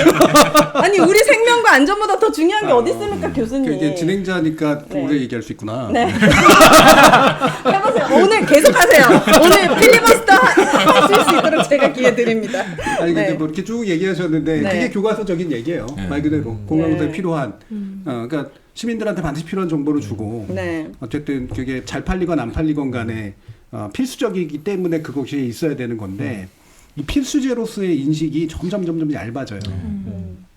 옛날에는 그게 필수적으로 느꼈거든요. 네. KBS 안 나오면 뭐야 이거 세상에 무슨 일이 난 거야 이렇게 된 거였었으니까. 네. 근데 지금은 안 나와도 안 나왔었어 이렇게 되는 상태이기 때문에 그래서 필수제 인식에 의존하기가 참 어려워요. 네. 필수제 인식에 의존해야 수신료도 정당화되거든요. 그게 세금으로 가도 세금이 정당화되는 거고. 필수제 인식을 어떻게 만들어낼 거냐. 네. 사실 이 부분은 정말 공영방송 종사자들이나 학자들이 해결해야 되는 문제고 좋은 정책 가지고 해결해야 되는 문제인 거고 그래서 이 부분은 쉽게 해결은 안 되겠지만 계속 그거 가지고 나가야죠. 근데 지금 제가 총선 얘기를 하고자 하는 이유가 뭐냐면 예를 들면은 똑같은 이슈인데도 민영화 이슈는 좀 더 강하게 반응합니다 사람들이. 예. 그러니까 이게 KBS를 지키자 안 해요 잘. 수신료 이러는데 민영화? 그러면 그래. 뭐 YTN 민영화는 잘 몰라도 민영화는 안 되지. 요거는 좀 더 강합니다. 네. 예. 그래서 예전에 이재명 대표가 이제 민영화 방지법 이런 거 가지고 얘기했을 때 꽤 호응이 있었어요. 내용이 뭔지는 몰라도. 네. 그러면 적어도 예를 들면 우리가 이게 이 정부가 원한다고 공공자산을 함부로 매각하는 행위 또는 지역 정부가 함부로 공공자산을 매각하거나 무시를 하는, 그러니까 유명무시를 하는 그런 행위는 제어할 수 있는 제도적인 방법이 있을 수 있나? 그 한 방에 뭔가가 해결되는 듯한 느낌이 들어요. 네. 사람들은 그게 좀 더 이해가 가거든요. 그러니까 나는 구체적인 방송사는 잘 모르겠지만 적어도 공공이 가지고 있는 걸 지들이 함부로 팔아채끼는 거 이거는 되게 좀 문제 있는 것 같아. 이거 수도 팔자는 얘기잖아. 전기 팔자는 얘기야. 이거 연결이 되거든 다. 네. 그래서 그거에 묻어가야 돼요. 공영방송도. 공공자산이 함부로 나쁜 정부에서 매각되는 사태 이런 거를 통합적으로 막을 수 있는 방법이 있다면 좋겠어 라고 하는 게 총선에 전 되게 중요한 이슈로 떠올라야 된다고 봐요. KBS, MBC, YTN, TBS가 다 민영화 됐다라고 한번 생각해보자. 예. KBS도 대기업이 가져가고 MBC도 대기업이 가져가고 다 대기업들이 가져간 방송 시스템이라고 생각하면 그 피해를 누가 볼 것이고 이득을 누가 볼 것이냐고 생각하시면 좀 판단이 좀 쉬우실 것 같아요. 네. 그래서 묶음으로 넘어간다. 이게 한두 개 넘어가고 있는 것 같지만 결과는 다 묶음으로 넘어가는 거고 이게 저 사람들이 아까 제가 약탈이라 그랬는데 자기네 좋아하는 애들한테 이렇게 하나씩 쪽쪽 빼가지고 우리 재산 나눠주는 거야 라고 하는 얘기를 해야 돼요. 그 안에서 같이 이제 생존하는 방법이 도모가 돼야지 좀 더 마음에 들고 좀 더 이쁘고 좀 더 덜 이쁘고가 얘는 살려주고 얘는 죽여도 돼 라고 하는 식의 자기도 모르게 갖고 있는 인식 이거를 막는 데 도움이 된다라는 거죠. 그리고 저는 총선 때 그거를 정당에게 물어보고 정당의 의제 중에 그래도 몇 순위 안에는 들어오게 해야 된다고 생각을 해요. 불가능하지 않거든요. 이 언론에 관련 이슈도요? 그렇죠. 근데 사실은 대선이나 총선이나 이럴 때는 미디어 관련 이슈가 올리기가 어려워요. 특히 총선 때는 더 어렵습니다. 총선은 각 지역에서 싸우니까. 근데 미디어 이슈는 원래 전국 이슈이기 때문에 이게 힘들거든요. 그래도 정당의 매니페스토 안에 들어가게 만들어줘야 돼요. 마침 이준석이 그 얘기를 일부는 한 건 아닙니까? 네. 그러면 거기에 대응하는 이야기들이 나오게 만들어서 경쟁을 붙여야죠. 예. 근데 여기에 얘기 한마디도 안 하고 넘어가는 데는 이상한 놈 이렇게 돼야 되는 거니까. 그렇게 만들려면 우리 언론인들이 할 수 있는 역할은 뭐가 있습니까? 오윤혜 씨 같은 분이 이제 얘기를 하셔야죠. 제가요? 길거리 다니면서 막 이렇게 길거리 다니면서 나가는 방송마다. 그렇군요. 네, 제 어깨가 무겁습니다. 또 하시고 싶은 말 있나요? 유튜브 채널이 많아지면서 사람들이 공영방송 안 봐도 되지. 이거 말고도 재밌는 거 많아. 정준이의 해시TV, 오정TV 많아. 이런 그런 분들에게 공영방송은 그래도 이러니까 지켜야 된다. 저도 뭐 많이 얘기했다고 생각해요. 네. 또 해주세요. 지금 시즌 3에 처음 들어오신 분들이 지금 99%예요. 그러니까 유튜브밖에 없다고 만약 생각을 해보시면 될 것 같아요. 그러니까 공영방송 없이 네. KBS, MBC 없이 네. 다 SBS만 있다라고 만약에 생각을 해보시면 네. 그게 좋은가? 그러니까 한 얘기를 다시 또 하고 막 그러면 이게 공영방송은 돈이 안 되는 일을 열심히 할 수 있는 조직이에요. 그 대표적인 게 탐사보도나 데이터 저널리즘 뭐 그런 거거든요. 그거는 당장 투입 대비 효율이 나오지 않는 작업들인데 그런 것들을 해야 우리 사회가 좋아지죠. 권력도 감시할 수 있고. YTN의 SBS도 민영방송이지만 어떤 권력 감시의 어떤 공공의 역할을 하는 거는 KBS, MBC가 공영방송이기 때문에 같이 경쟁하기 때문이거든요. 네. 만약에 다 민영방송만 있으면 그 경쟁은 정말 이제 자본의 이득 이걸 위한 경쟁을 하겠죠. 트로트 네. 경영대 다 하겠죠. 네. YTN의 탐사보도 사투 재밌게 봤습니다. 이게 네, 코로나 네. 시국에 우리 막 잊어버렸지만 얼마나 큰 비극들이 네. 있었는지 정말 공영방송 돈 안 되지만 국민들이 알아야 되는 잊으면 안 되는 일들을 정말 퀄리티 높은 인재들이 만들 수 있는 제가 그런 장점이 만들었다는 있죠. 거를 네, 축하드립니다. 앞으로도 제발 좀. 네, 앞으로도 부탁드립니다. 네, 제가 교과서적인 얘기를 네. 하나 덧붙일지 않을지 잘 모르겠는데요. 좀 더 이해하기 쉽게 말씀을 드리면 되게 맞아요. 다 이제 뭐 탐사 보도도 하고 데이터 저널리즘도 하고 가난한 사람의 목소리도 하고 맞아요. 네. 근데 그걸 모르지 않아요. 이분들이 모르지 않는데 네. 그게 심지어 유튜브에 된다고 생각을 해요. 많은 분들이. 왜냐면 콘텐츠도 되게 많거든요. 근데 거꾸로 얘기하는 게 맞죠. 유튜브 안 망할 것 같으세요? 망해요? 유튜브 안 망할 것 같냐고. 네. 망하면 안 되지. 오정 TV가 망하기 전에는 안 할 거예요. 그래요? 유튜브 안 망할 것 같냐고. 그렇죠. 적어도 유튜브 미디어 환경이 안 바뀔 것 같냐고. 예. 바뀌겠죠. 플랫폼은- 그리고 유튜브가 미친 짓 안 할 수 있을 것 같으세요? 하죠. 예. 그럼요. 노딱 붙이고 지금도 예를 하고 들면 있더라고요. 괜찮은데 컨텐츠 다 밀어내게 할 수 있어. 한 방에 할 수 있어요. 예.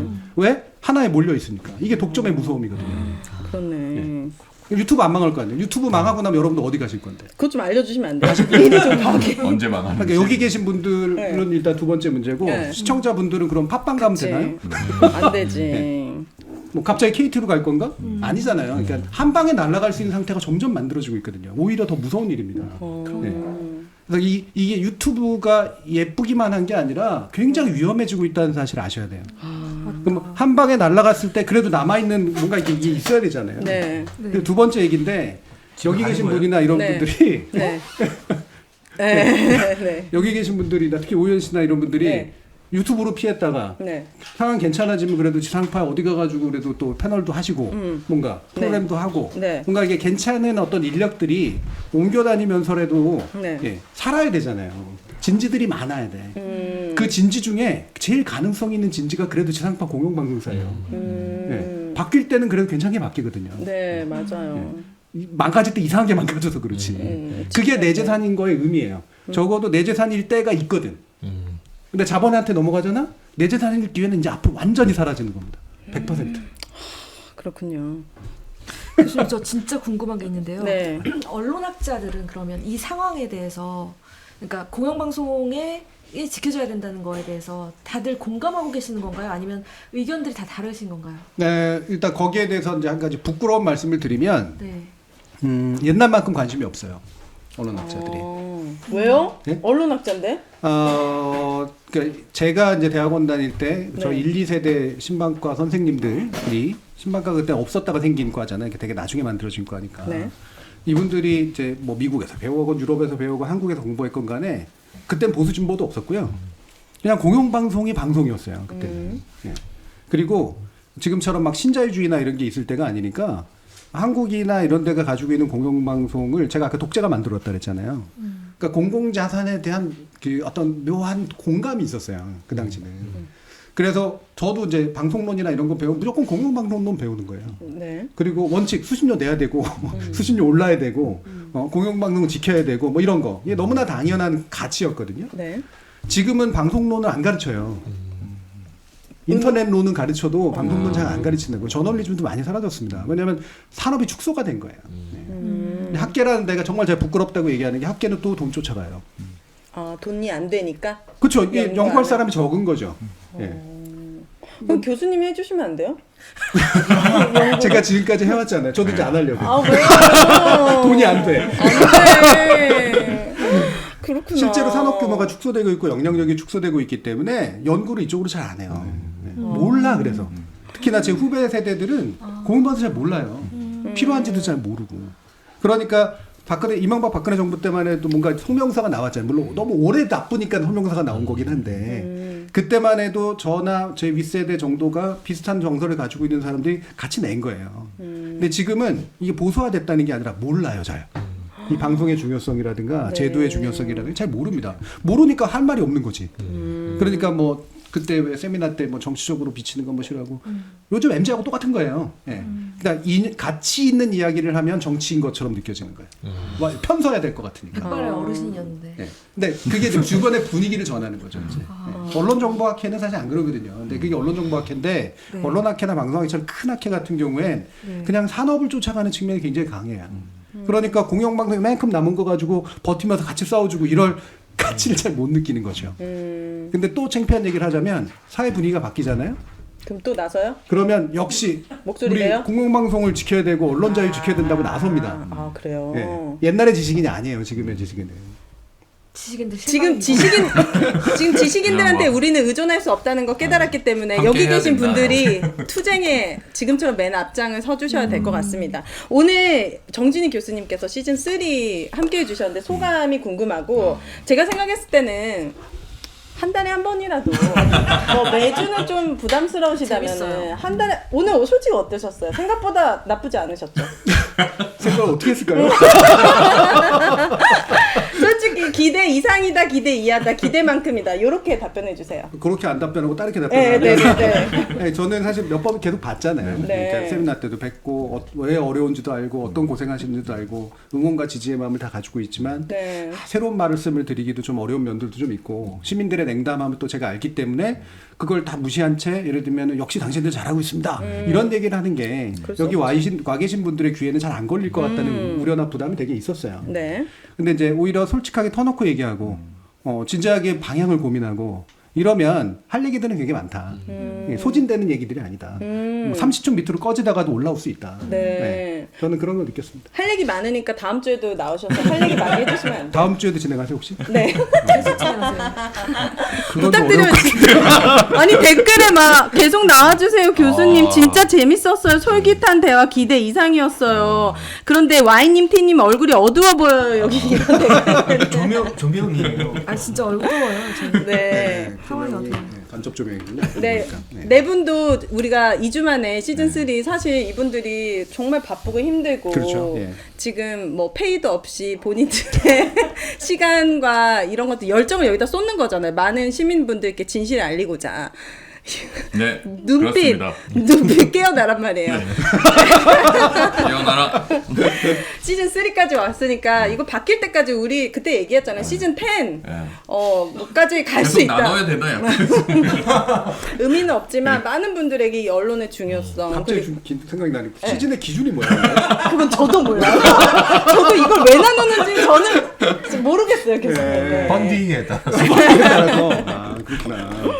정말 많은 분들 오늘 함께해 주셔서 감사하고 무엇보다 정준희 교수님 함께해 주셨고 다음에도 함께해 주실 기대하면서 네 오늘 시즌 3 첫 회 지금 2시간을 했어요. 안 지루해요. 네, 안 그리고 막 400분 넘게 함께해 주셔가지고 감사합니다. 진심으로 감사드리고 매일 수요일 밤 8시입니다. 또 나와주세요. 다음 주에도. 최영길 교수님 자리잖아요. 여기. 다음 주에도 아프실 예정이에요. 그거 아세요? 오유대님 진짜 긴장하시는 거예요, 아세요? 얼굴 빨개졌잖아요. 뭐야?